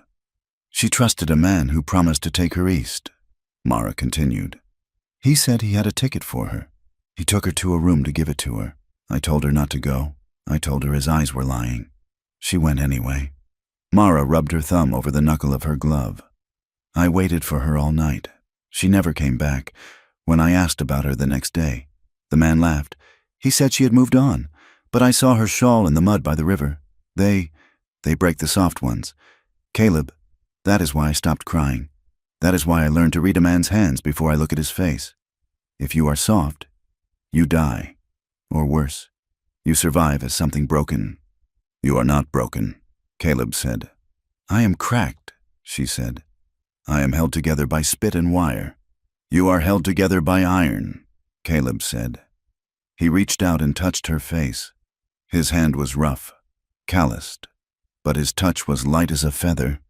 And you are not alone anymore. You do not have to watch the door by yourself. Mara closed her eyes. She leaned into his palm. It was a surrender. For a woman who treated every touch as a potential threat, this was an act of supreme courage. She let out a long, shuddering breath, the tension of the last week melting for a second under the warmth of his hand. Sarah would have liked you, she whispered. I would have liked to save her, Caleb said, but I will save you. That night, the cabin felt smaller, warmer. The siege outside had created a strange, pressurized intimacy inside. They were the only two people on Earth. They washed at the basin in the corner. The fire was low. Caleb had stripped off his shirt to wash the day's grime from his chest and arms. He stood by the stove, drying himself with a rough towel. Mara was watching him. She was standing by the table, braiding her hair for the night. Her eyes tracked the movement of his muscles, the scars on his back, the solid, unwavering strength of him. She stopped braiding. She walked over to the basin. She stood close to him, closer than she usually allowed. The smell of lye soap and wood smoke hung in the air between them. Caleb went still. He lowered the towel. He did not move away, but he did not advance. He let her set the distance. Mara reached out. Her hand trembled slightly, then steadied. She placed her palm flat against the center of his chest, over his heart. She could feel the heavy, rhythmic thud of it beneath the skin. "You are warm," she said. "I am burning up," Caleb murmured. His voice was rough. Mara looked up into his eyes. She saw the desire there, dark and heavy, but she also saw the restraint. He would stand there until he turned to stone rather than cross a line she had not drawn. She stepped closer. Her knees brushed his. She reached up and unbuttoned the top button of her dress. Then the second. "Mara," Caleb breathed. "You do not have to—" "I know," she interrupted. "That is why I am doing it." "Because I choose to—" "I am not running tonight. Caleb, I am staying." She took his hand and placed it on her waist. She stepped into him, closing the last inch of distance. He made a sound low in his throat, a groan of relief and hunger. He wrapped his arms around her, pulling her against him, burying his face in the crook of her neck. He smelled of hard work and pine and safety. They moved toward the bed in the corner, not with the frantic desperation of their earlier kiss, but with a slow, deliberate reverence. When they lay down, the world outside, Rourke, the wolves, the cold, ceased to exist. There was only the heat of skin, the murmur of consent, and the profound relief of being held by someone who would kill to keep you safe, yet touched you as if you were made of holy glass. Morning brought the world back with a vengeance. The sun was barely up when a rider appeared on the ridge. It was not Rourke's man. It was Elspeth Crowley, her horse laboring through the drifts. She practically fell out of the saddle when she reached the yard. Caleb caught her. Her face was gray with exhaustion and fear. "You have to move," Elspeth gasped. "Today, now." "Come inside," Mara said, pulling her toward the warmth. Inside, Elspeth drank coffee with shaking hands. "They came to my house last night, Hale and 2 others. They tore up my books. They broke my jars. They told me that if I continued to conspire with criminals, I would be unfit to teach the children. They said accidents happen to widows who talk too much." She looked at Caleb. "But that is not the worst of it. I heard them talking. The warrant is signed, Judge Taggart. He is Rourke's creature. He signed it yesterday. They are coming for Mara tomorrow morning, not to question her, to take her to the county lockup for contract fraud and theft. Once she is in that cell, she never comes out," Caleb finished. "We have to go to Helena," Mara said. "We have to find Marshall Davis." "You cannot go without proof," Elspeth said. "Stories will not work against a warrant signed by a judge." "The ledger," Caleb said. "You said the nephew leaves the office unlocked." "Tonight is Friday," Elspeth said. "He will be at the Golden Steer Saloon by sundown. He stays until he cannot walk. The land office will be empty." It was a terrifying gamble. To get the proof, they had to go into the heart of the enemy's territory. "We go tonight," Caleb said. "We get the book, then we ride north, cross the river at Miller's Ford, and cut through the timber to the rail stop at Silver Creek. We can catch the morning train to Helena." "The ford is dangerous in this ice," Mara said. "It is the only way to bypass the patrols on the main road," Caleb said. "We have no choice." They left the ranch at dusk. They did not look back. They took only the horses, their weapons, and the clothes on their backs. Red Rock was loud on a Friday night. Music and laughter spilled from the saloon, yellow light pooling on the snow. Caleb and Mara tethered their horses in the alley behind the livery, in the deep shadows. "Stay with the horses," Caleb whispered. "No," Mara said. "I know locks, and I can read a ledger faster than you." "We go together." They moved through the shadows like ghosts. The land office was a small brick building on the corner. The front was dark. They went to the back door. Mara tried the handle. Locked. She pulled a hairpin from her braid. She worked it into the mechanism. Her ear pressed to the wood. She twisted, probed, and waited. Click. She pushed the door open. They slipped inside. The office smelled of stale cigar smoke and ink. The safe was in the corner. It was a heavy iron box, but, as Elspeth had predicted, the door was not fully spun shut. The nephew was careless. Mara pulled it open. Inside were stacks of deeds and a thick, leather-bound book. She opened the book to the recent entries. She scanned the pages in the moonlight filtering through the window. "Here," she whispered, her fingers shaking. "November, transport fees, deductions. And here, a payment to Sheriff Miller for processing. It is all here." She tucked the heavy book into her coat. "Let's go," Caleb hissed. They were halfway to the door when the front handle rattled. They froze. "I forgot my tobacco," a voice slurred. It was the nephew. The key turned in the front lock. "Window," Caleb whispered. He shoved the sash of the back window up. It groaned in the frame. The front door opened. "Who's there?" the nephew shouted, fumbling for a lantern. "Go!" Caleb boosted Mara through the window. She landed in the snow of the alley. Caleb vaulted after her just as a gunshot blew out the glass above his head. "Thieves!" the nephew screamed. "Thieves! At the office!" The town erupted. Men poured out of the saloon. Caleb and Mara sprinted for the horses. They hit the saddles just as Deputy Hale came running around the corner, pistol drawn. "Stop them!" Hale shouted. He fired wildly. A bullet tore a splinter from the livery wall near Mara's head. They spurred the horses, tearing out of the alley and into the open street. They galloped past the mercantile, past the church, their horses' hooves throwing up clods of frozen mud. "Ride!" Caleb roared. They hit the open prairie, the lights of Red Rock fading behind them. But the pursuit was instant. A posse was forming. Rourke's men were always ready. The chase was a nightmare of wind and ice. They rode hard to the north, pushing the horses to their limit. The wind bit through their coats, numbing their faces until they could not speak. Behind them, torches flickered in the distance like angry fireflies. The posse was tracking them. "The river!" Mara shouted, pointing. The dark ribbon of the river cut across their path. It was not frozen solid. The current was too fast. It was a churning slurry of black water and jagged ice flows. "We have to cross!" Caleb yelled. "They will cut us off at the bridge." They drove the horses into the water. The shock of the cold was instant and paralyzing. The horses screamed, thrashing against the current. The water rose to the saddle skirts. Ice battered against Caleb's legs, bruising bone. Mara's horse stumbled. She clung to the horn, the heavy ledger weighing her down. "Keep moving!" Caleb shouted, grabbing her rein. "Do not let him stop!"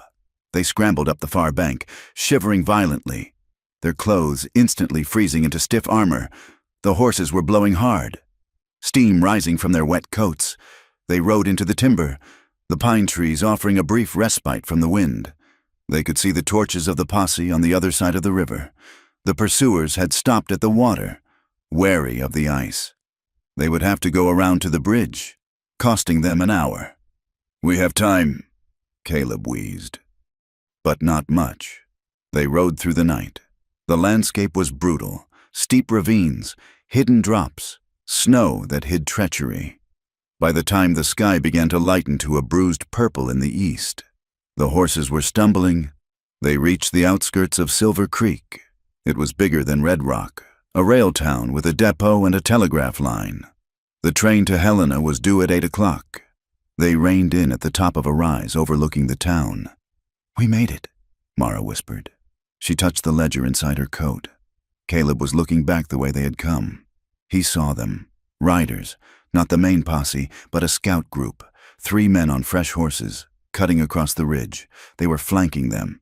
They would reach the depot at the same time as Caleb and Mara. And there were more dust clouds to the east. Rourke had telegraphed ahead. He had men waiting. Caleb looked at the depot. It was a mile away. Then he looked at the narrow canyon trail that led down to it. "They are going to bottle us up," Caleb said. "If we ride down there together, they will pin us against the train tracks. They will shoot us before we get near the platform." Mara looked at him, fear dawning in her eyes. "So we fight. We have the rifles."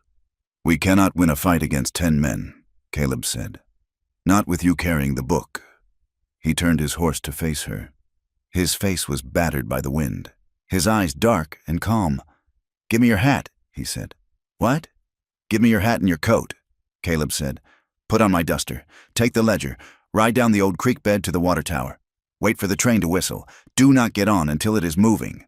"No," Mara said. She realized what he was doing. "No, Caleb, I am not leaving you." "They are looking for a man and a woman," Caleb said.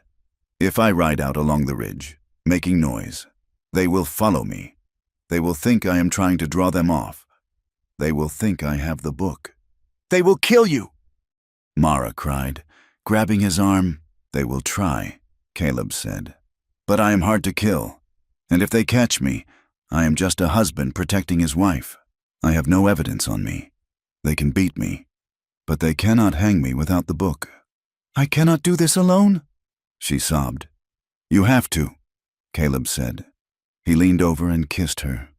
It was a fierce, burning kiss, tasting of goodbyes. "You are the only one who can do it.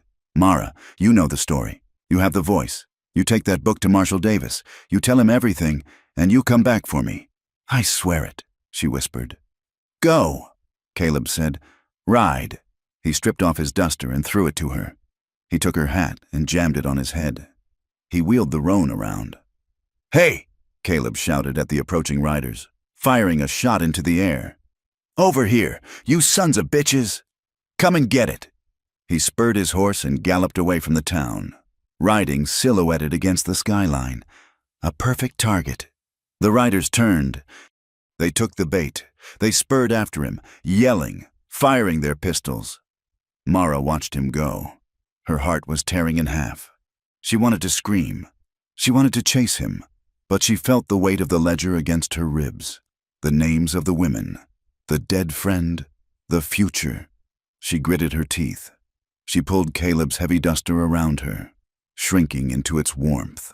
She turned her exhausted mare toward the creek bed and the waiting train. She rode down into the shadows, alone, while the sound of gunfire echoed on the ridge behind her. The rhythm of the train wheels against the iron rails was a physical assault. Clack-clack, clack-clack, to Mara Mercer, huddled in the corner of the third-class car. It sounded like the ticking of a clock counting down the seconds of her life. She was alone. The sensation was more biting than the draft leaking through the window frame.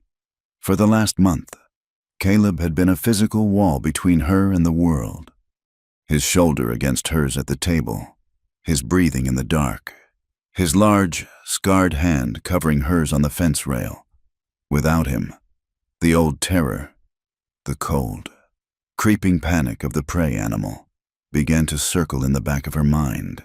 She pulled Caleb's duster tighter around herself. It smelled of him, pine pitch, horses, and the faint, metallic tang of gun oil. She buried her nose in the collar, inhaling the scent like it was smelling salts. "Focus," she told herself. "You are not running away.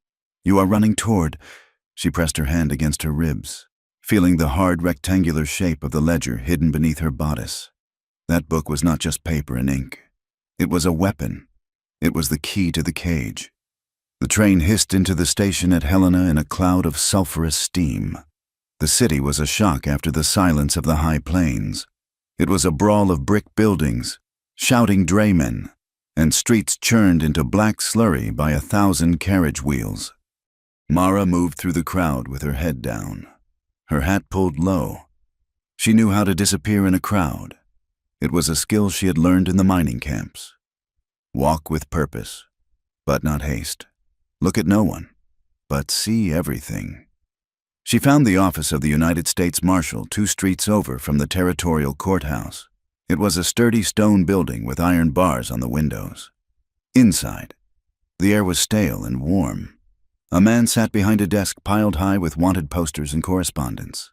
Marshall Davis was a man carved from granite, with a mustache the color of steel wool and eyes that had seen every variety of human sin. He looked up as Mara entered. He did not smile. "Help you, ma'am?" Mara approached the desk. Her hands were trembling, but she forced them to unbutton her coat. She reached in and pulled out the ledger. She slammed it onto the desk. The sound echoed in the quiet room. "My name is Mara Mercer," she said. Her voice was raspy from the cold ride, but it did not waver. "I am the wife of Caleb Mercer, of Red Rock, and this book proves that Silas Rourke is running a slave trade under the guise of contract labor." Davis looked at the book. Then he looked at her. He saw the bruises of exhaustion under her eyes, the windburn on her cheeks, and the desperate, ferocious set of her jaw. "That is a heavy accusation. Mrs. Mercer," Davis rumbled. "Read the transport column for November," Mara said, "and the payments to Sheriff Miller." Davis opened the book. He adjusted his spectacles. The room was silent, save for the crackle of the stove. As he read, his expression did not change, but the lines around his mouth deepened. He turned a page, then another. He looked up. "Where is your husband?" "He stayed behind," Mara said. Her voice cracked. "Just once. He drew them off so I could get this to you. If he is not dead, he is in their hands." Davis closed the book. He stood up, towering over the desk.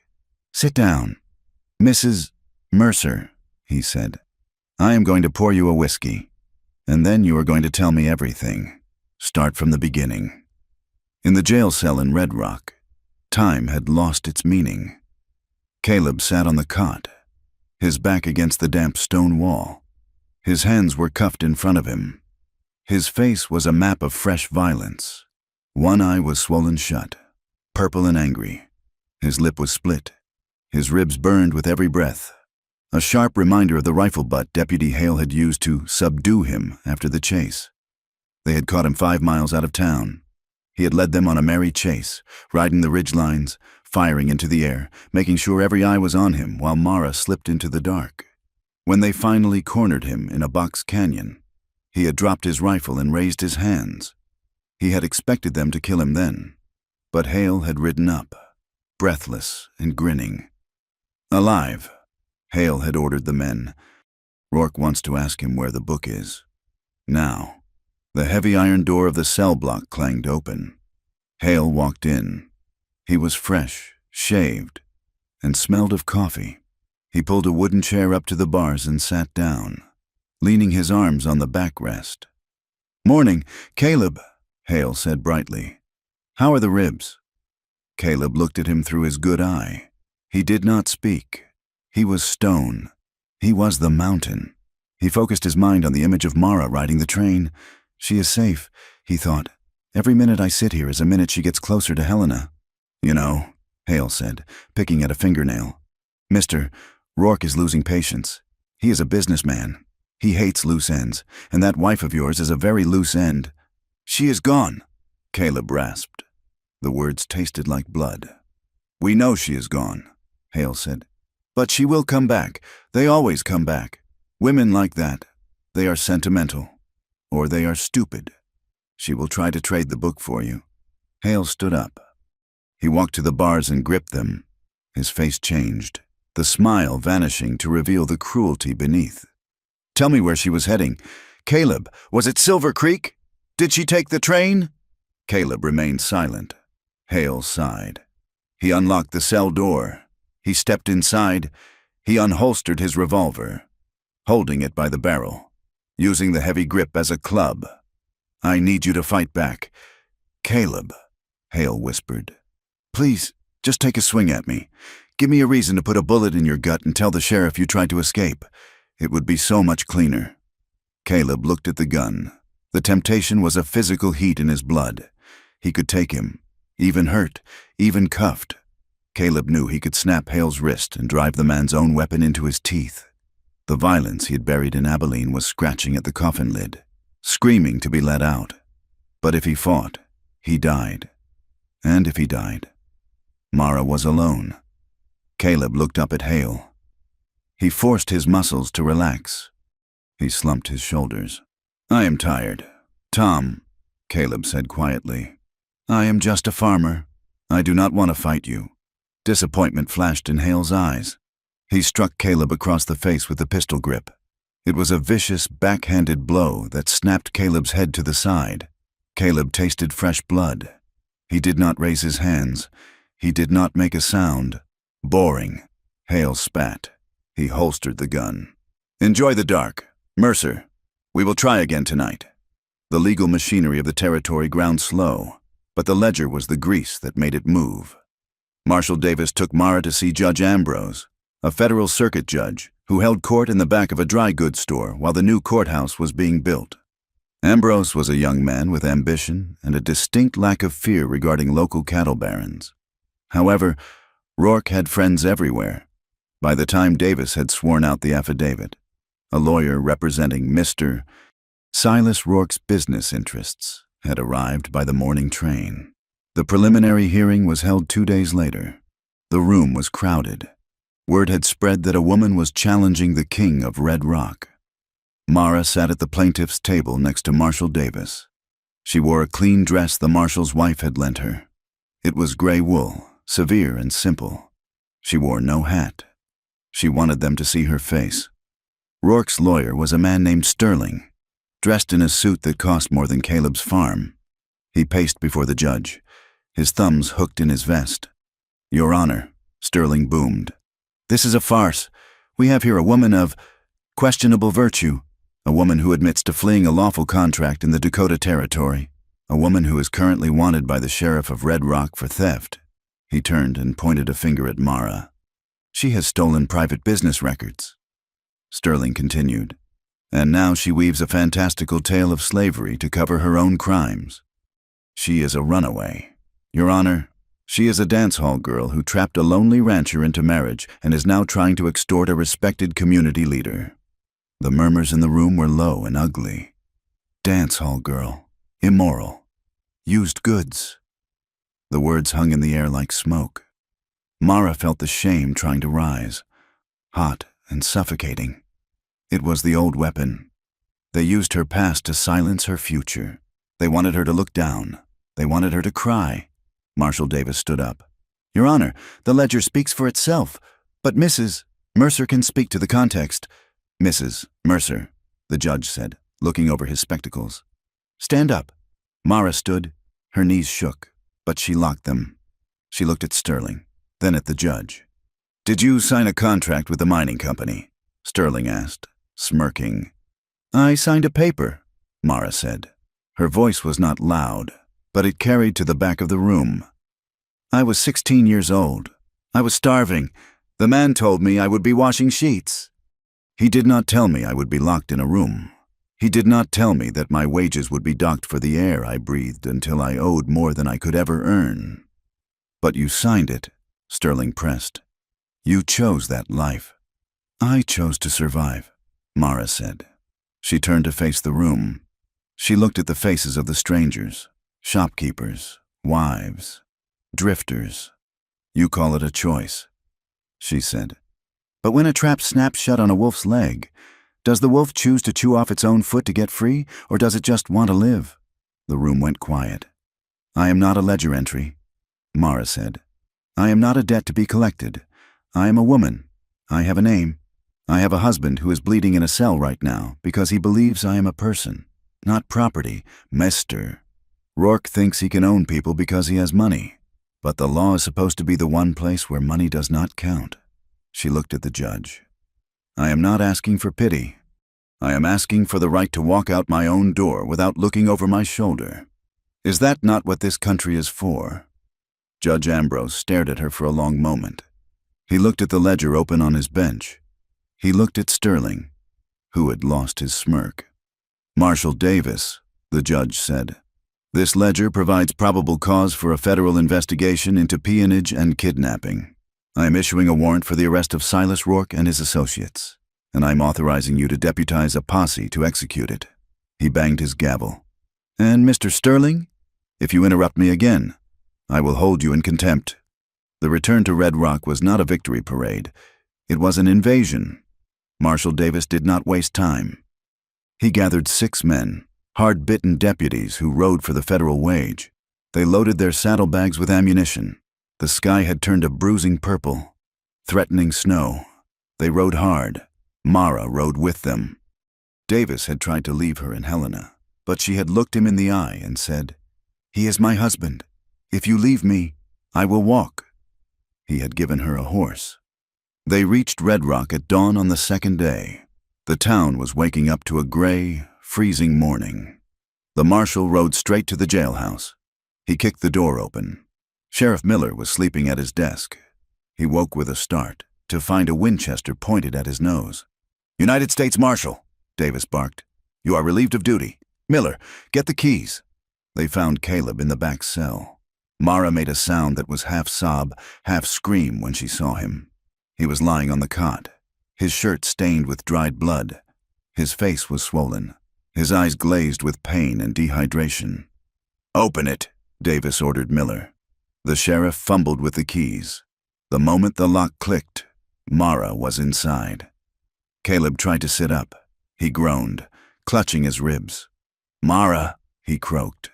He sounded like his throat was full of gravel. "I am here," she wept, falling to her knees beside the cot. She did not care about the blood or the filth. She wrapped her arms around his neck, burying her face in his shoulder. Caleb's good eye found her face. He raised a shaking hand to touch her hair. You did it?" "We have the warrants," she whispered. "Davis is here. We have the posse." He let out a breath that was a shuddering release of days of tension. He leaned his forehead against hers. His skin was hot, feverish. "I knew," he whispered. "I knew you would come back." They stayed like that for a moment, forehead to forehead, hands gripping tight. It was not a soft reunion. It was desperate. It was the clinch of two boxers who had gone 12 rounds and were holding each other up. The desire that surged between them was fierce, threaded with the anger of what had been done to them. "Can you ride?" Davis asked from the doorway. His voice was gentle, but urgent.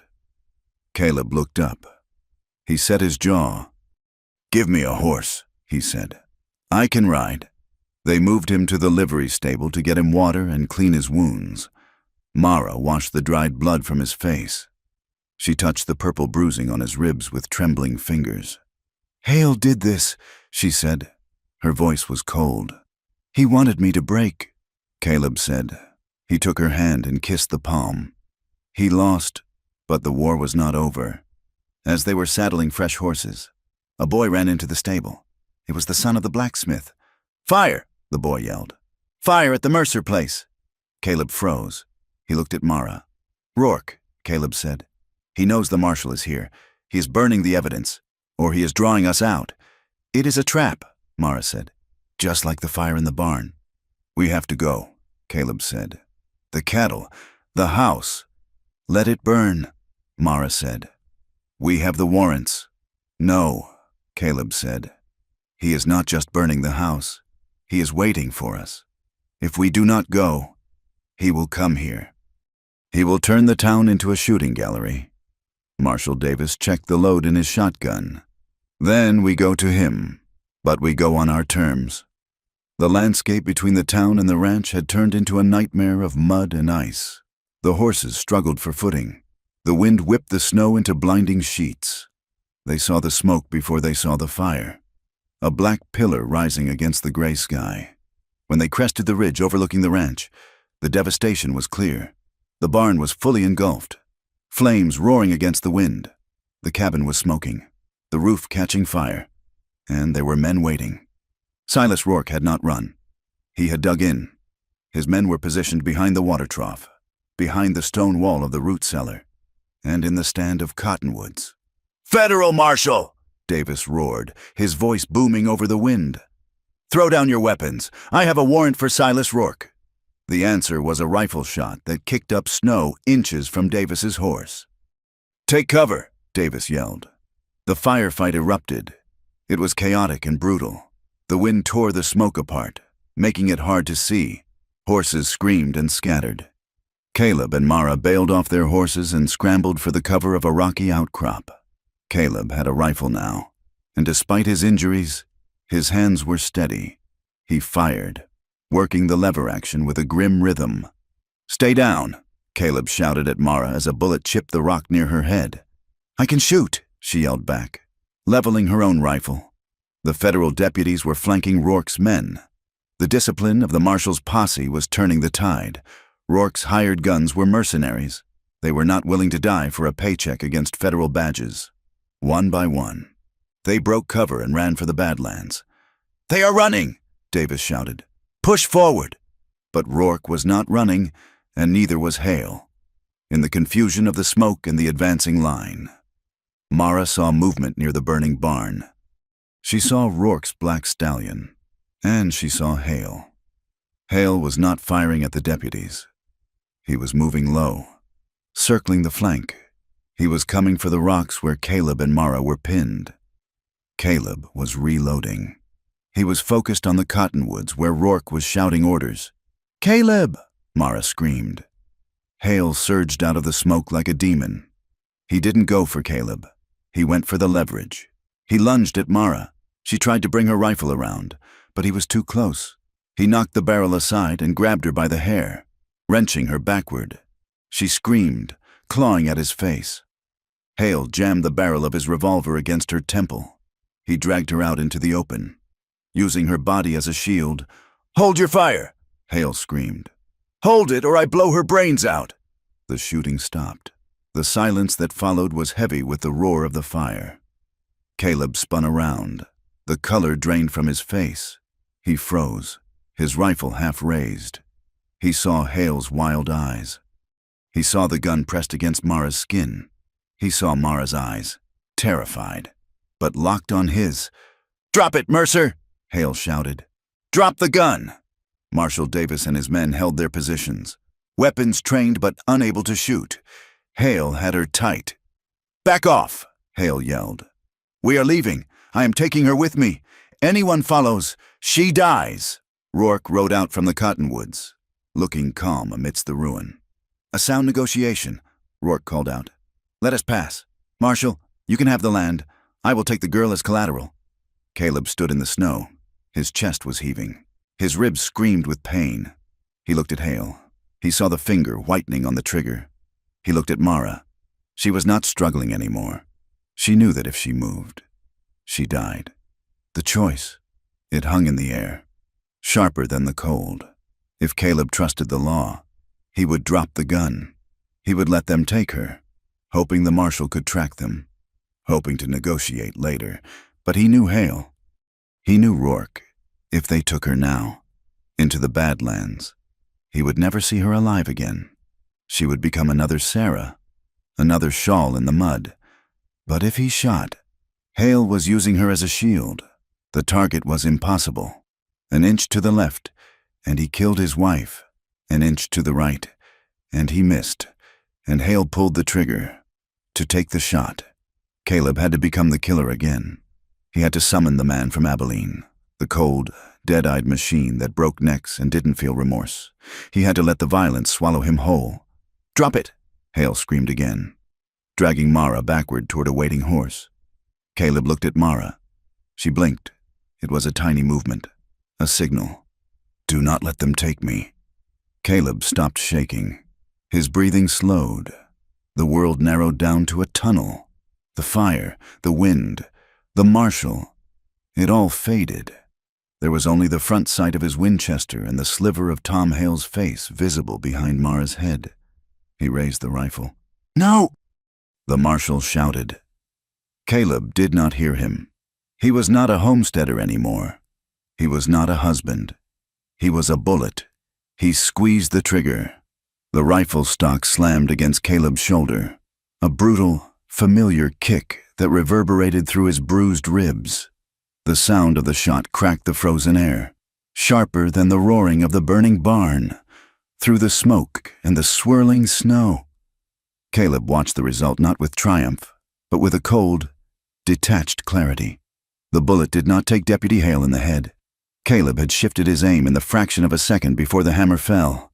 The lead slug tore through Hale's right forearm. The one holding the revolver pressed to Mara's temple. Hale screamed, a high, thin sound that was swallowed by the wind. His hand spasmed, the gun flying from his grip and spinning into the snow. The impact spun him around, breaking his hold on Mara. "Run!" Caleb roared, working the lever of the Winchester. Mara did not need to be told.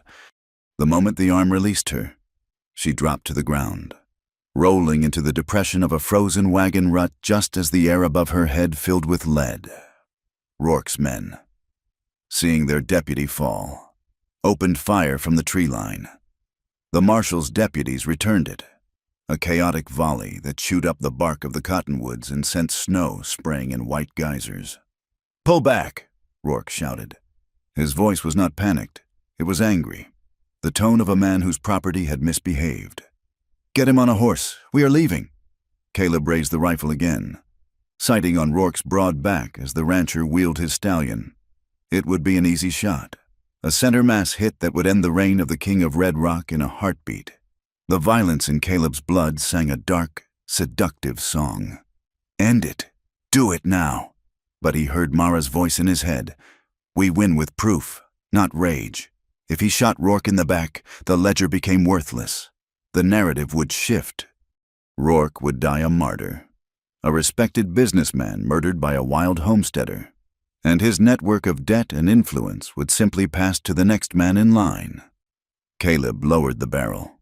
He watched as Rourke's men dragged a bleeding, cursing Hale onto a horse and galloped away into the gray curtain of the storm, heading not for the Badlands, but toward the main road that led to the Triple R Ranch.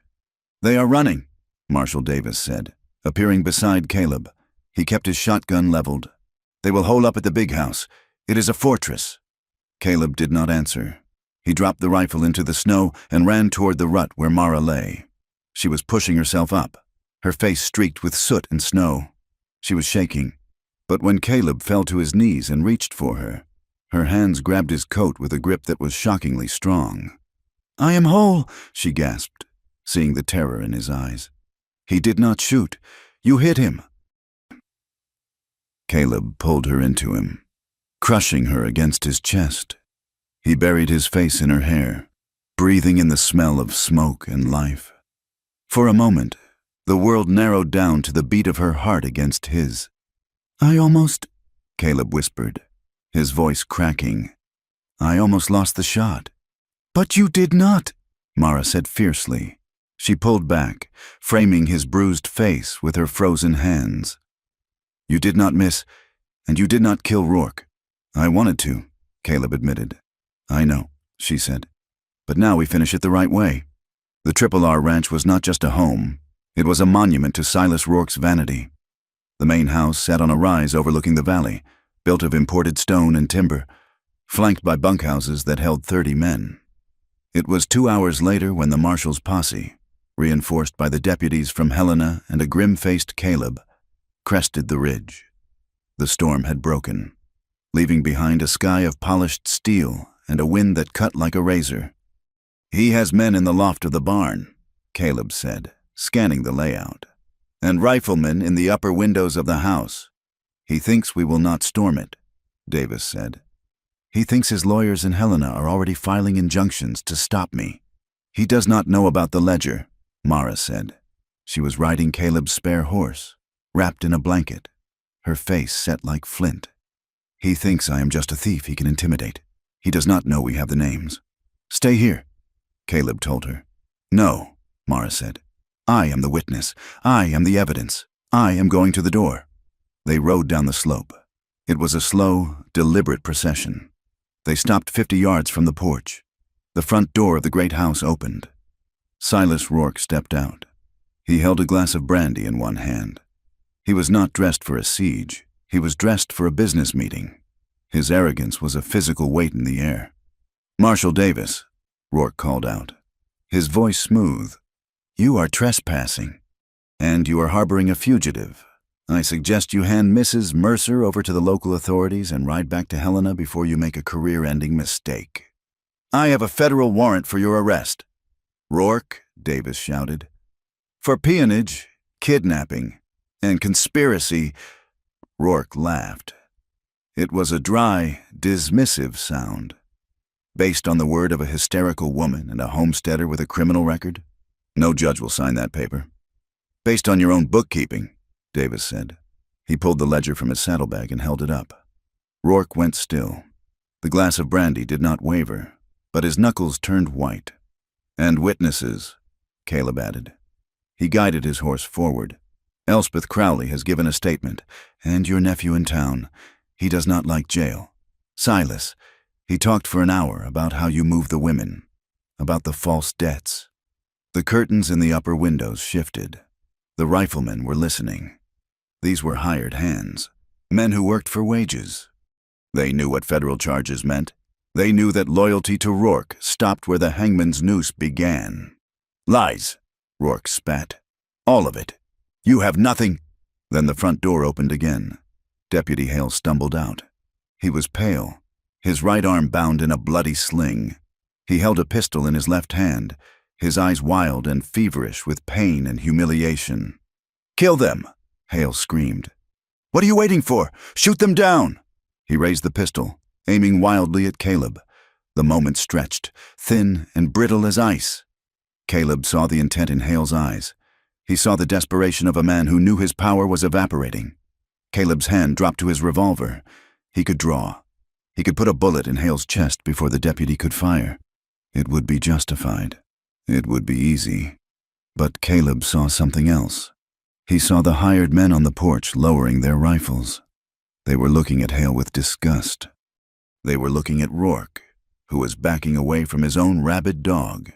If Caleb shot, he started a war. If he waited, Caleb did not draw. He sat his horse, staring Hale down. "Put it down, Tom," Caleb said. His voice was not a shout. It was a command, heavy with the weight of a man who has mastered his own violence. "It is over. Look around you. No one is shooting. You are all alone." Hale looked at Rourke. Rourke turned his back on him. Hale looked at the men in the bunkhouse doorway. They looked away. The deputy let out a sob of rage. He fired. The shot went wide, kicking up snow near Mara's horse. Before Hale could cock the hammer again, Marshal Davis fired his shotgun, not at Hale, but into the porch railing in front of him. The explosion of wood splinters sent Hale reeling backward. He tripped and fell hard on his wounded arm, screaming as the fight went out of him. Two of the marshal's men were off their horses in seconds, rushing the porch and kicking the gun away. They hauled Hale up and slapped irons on his wrists. Rourke stood alone on the porch. The silence that followed was absolute. Mara urged her horse forward. She rode past Caleb, past the marshal, until she was at the foot of the stairs. She looked down at Silas Rourke. "You called me by a name in your book," Mara said. Her voice was clear, carrying over the wind. "You called me Asset 12. You called me a thief. You called me a whore." Rourke looked up at her, his lip curling. "You are what you have always been. Girl, dirt from the mining camps." "I am Mara Mercer," she said. "I am a citizen, and I am the woman who burned your kingdom down with nothing but the truth." She leaned down, her eyes locking onto his. "You do not get to name me," she said, "and you do not get to own me. Not today, not ever again." She straightened up and looked at the marshal. "Take him." Rourke was not dragged away kicking and screaming. He surrendered with a sneer, adjusting his cuffs, telling Davis that his lawyers would have him out by dinner. He was loaded into a wagon, sitting stiff and upright, refusing to look at the people who watched him go. It was not a clean victory. There were no cheers from the townspeople who had ridden up to watch. There was only a quiet, uncomfortable shifting of feet. Men who had looked the other way for years now stared at their boots. The shopkeeper, Mr. Henderson, stood by his wagon, looking pale. They saw the ledger. They saw Hale in chains. They saw the truth of what they had tolerated. It was not a triumph. It was a reckoning. And reckonings are heavy things to carry. Caleb rode up beside Mara. He reached out and took her hand. "It is done," he said. "No," Mara said, watching the wagon disappear over the rise. "It has just started, but the hardest part is over." The return to the homestead was a journey into a different kind of reality. The barn was a blackened skeleton against the snow. The smell of wet ash hung heavy in the air. The cabin roof was scorched, and the porch was half burned. But the main structure, the solid, heartwood logs Caleb had hewn himself, still stood. They spent the first 2 days in a blur of exhaustion and labor. They had to secure the livestock that had scattered. They had to patch the roof before the next snow. They had to haul water and chop wood, the endless, repetitive arithmetic of survival. But something had changed. On the 3rd day, a wagon appeared on the road. It was Titus, the old neighbor who had warned Caleb about the wild woman. He pulled up to the yard, his mule blowing steam. He climbed down and unloaded 3 sacks of oats and a side of cured beef. He placed them on the porch without a word. "Titus," Caleb said, stepping out. "I cannot pay for that yet." Titus spat tobacco juice into the snow. He looked at Mara, who was sweeping soot from the doorway. He lifted his hat, a small, stiff gesture of respect. "Heard what happened?" Titus grunted. "Heard she stood up to Rourke. Heard you didn't shoot Hale when you could have." He kicked the dirt. "Reckon I was wrong about the trouble. Or maybe I was right. But it was the kind of trouble this valley needed." He climbed back into his wagon. "You need help raising a new barn. You send word. The boys. Well, we feel a bit foolish. We'll come." It was not an apology. It was an admission that the world had shifted. That night, the wind died down. The cabin was warm, the stove glowing red. They had pushed the bed closer to the fire. Caleb sat on the edge, cleaning his rifle. Mara was brushing her hair, the long, dark strands shining in the firelight. She put the brush down. She walked over to him. She took the rifle from his hands and leaned it against the wall. Then she stood between his knees, her hands resting on his shoulders.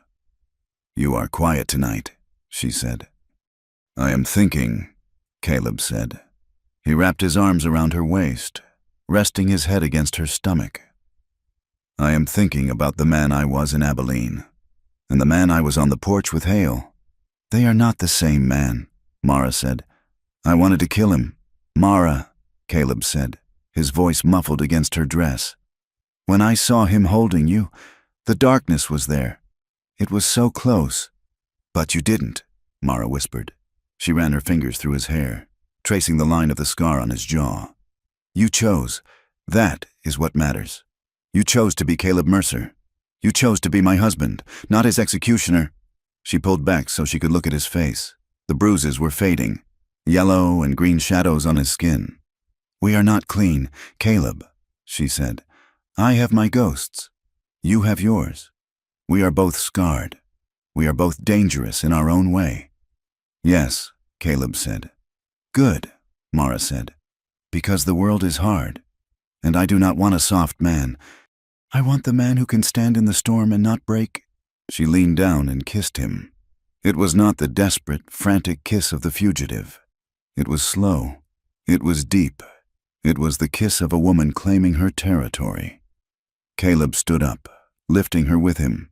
She wrapped her legs around his waist, and he carried her to the bed. The intimacy that followed was a conversation without words. It was steadiness and hunger intertwined. It was the feel of calloused hands on skin that had known too much cold. It was the sound of breath catching in the dark, a reaffirmation that they were alive. They were safe, and they belonged to no one but each other. Spring came late to the Montana Territory that year. The snow retreated reluctantly, revealing the black earth and the green shoots of new grass. The creek swelled with runoff, roaring through the coulees. Caleb and Mara stood on the porch of the cabin. The new barn was half-framed, the yellow pine bright against the weathered gray of the house. A rider had come by that morning with the mail. There was a letter from Marshal Davis. Mara held it in her hand. "Rourke is out on bail," she said, reading the script. "His lawyers found a technicality in the arrest warrant.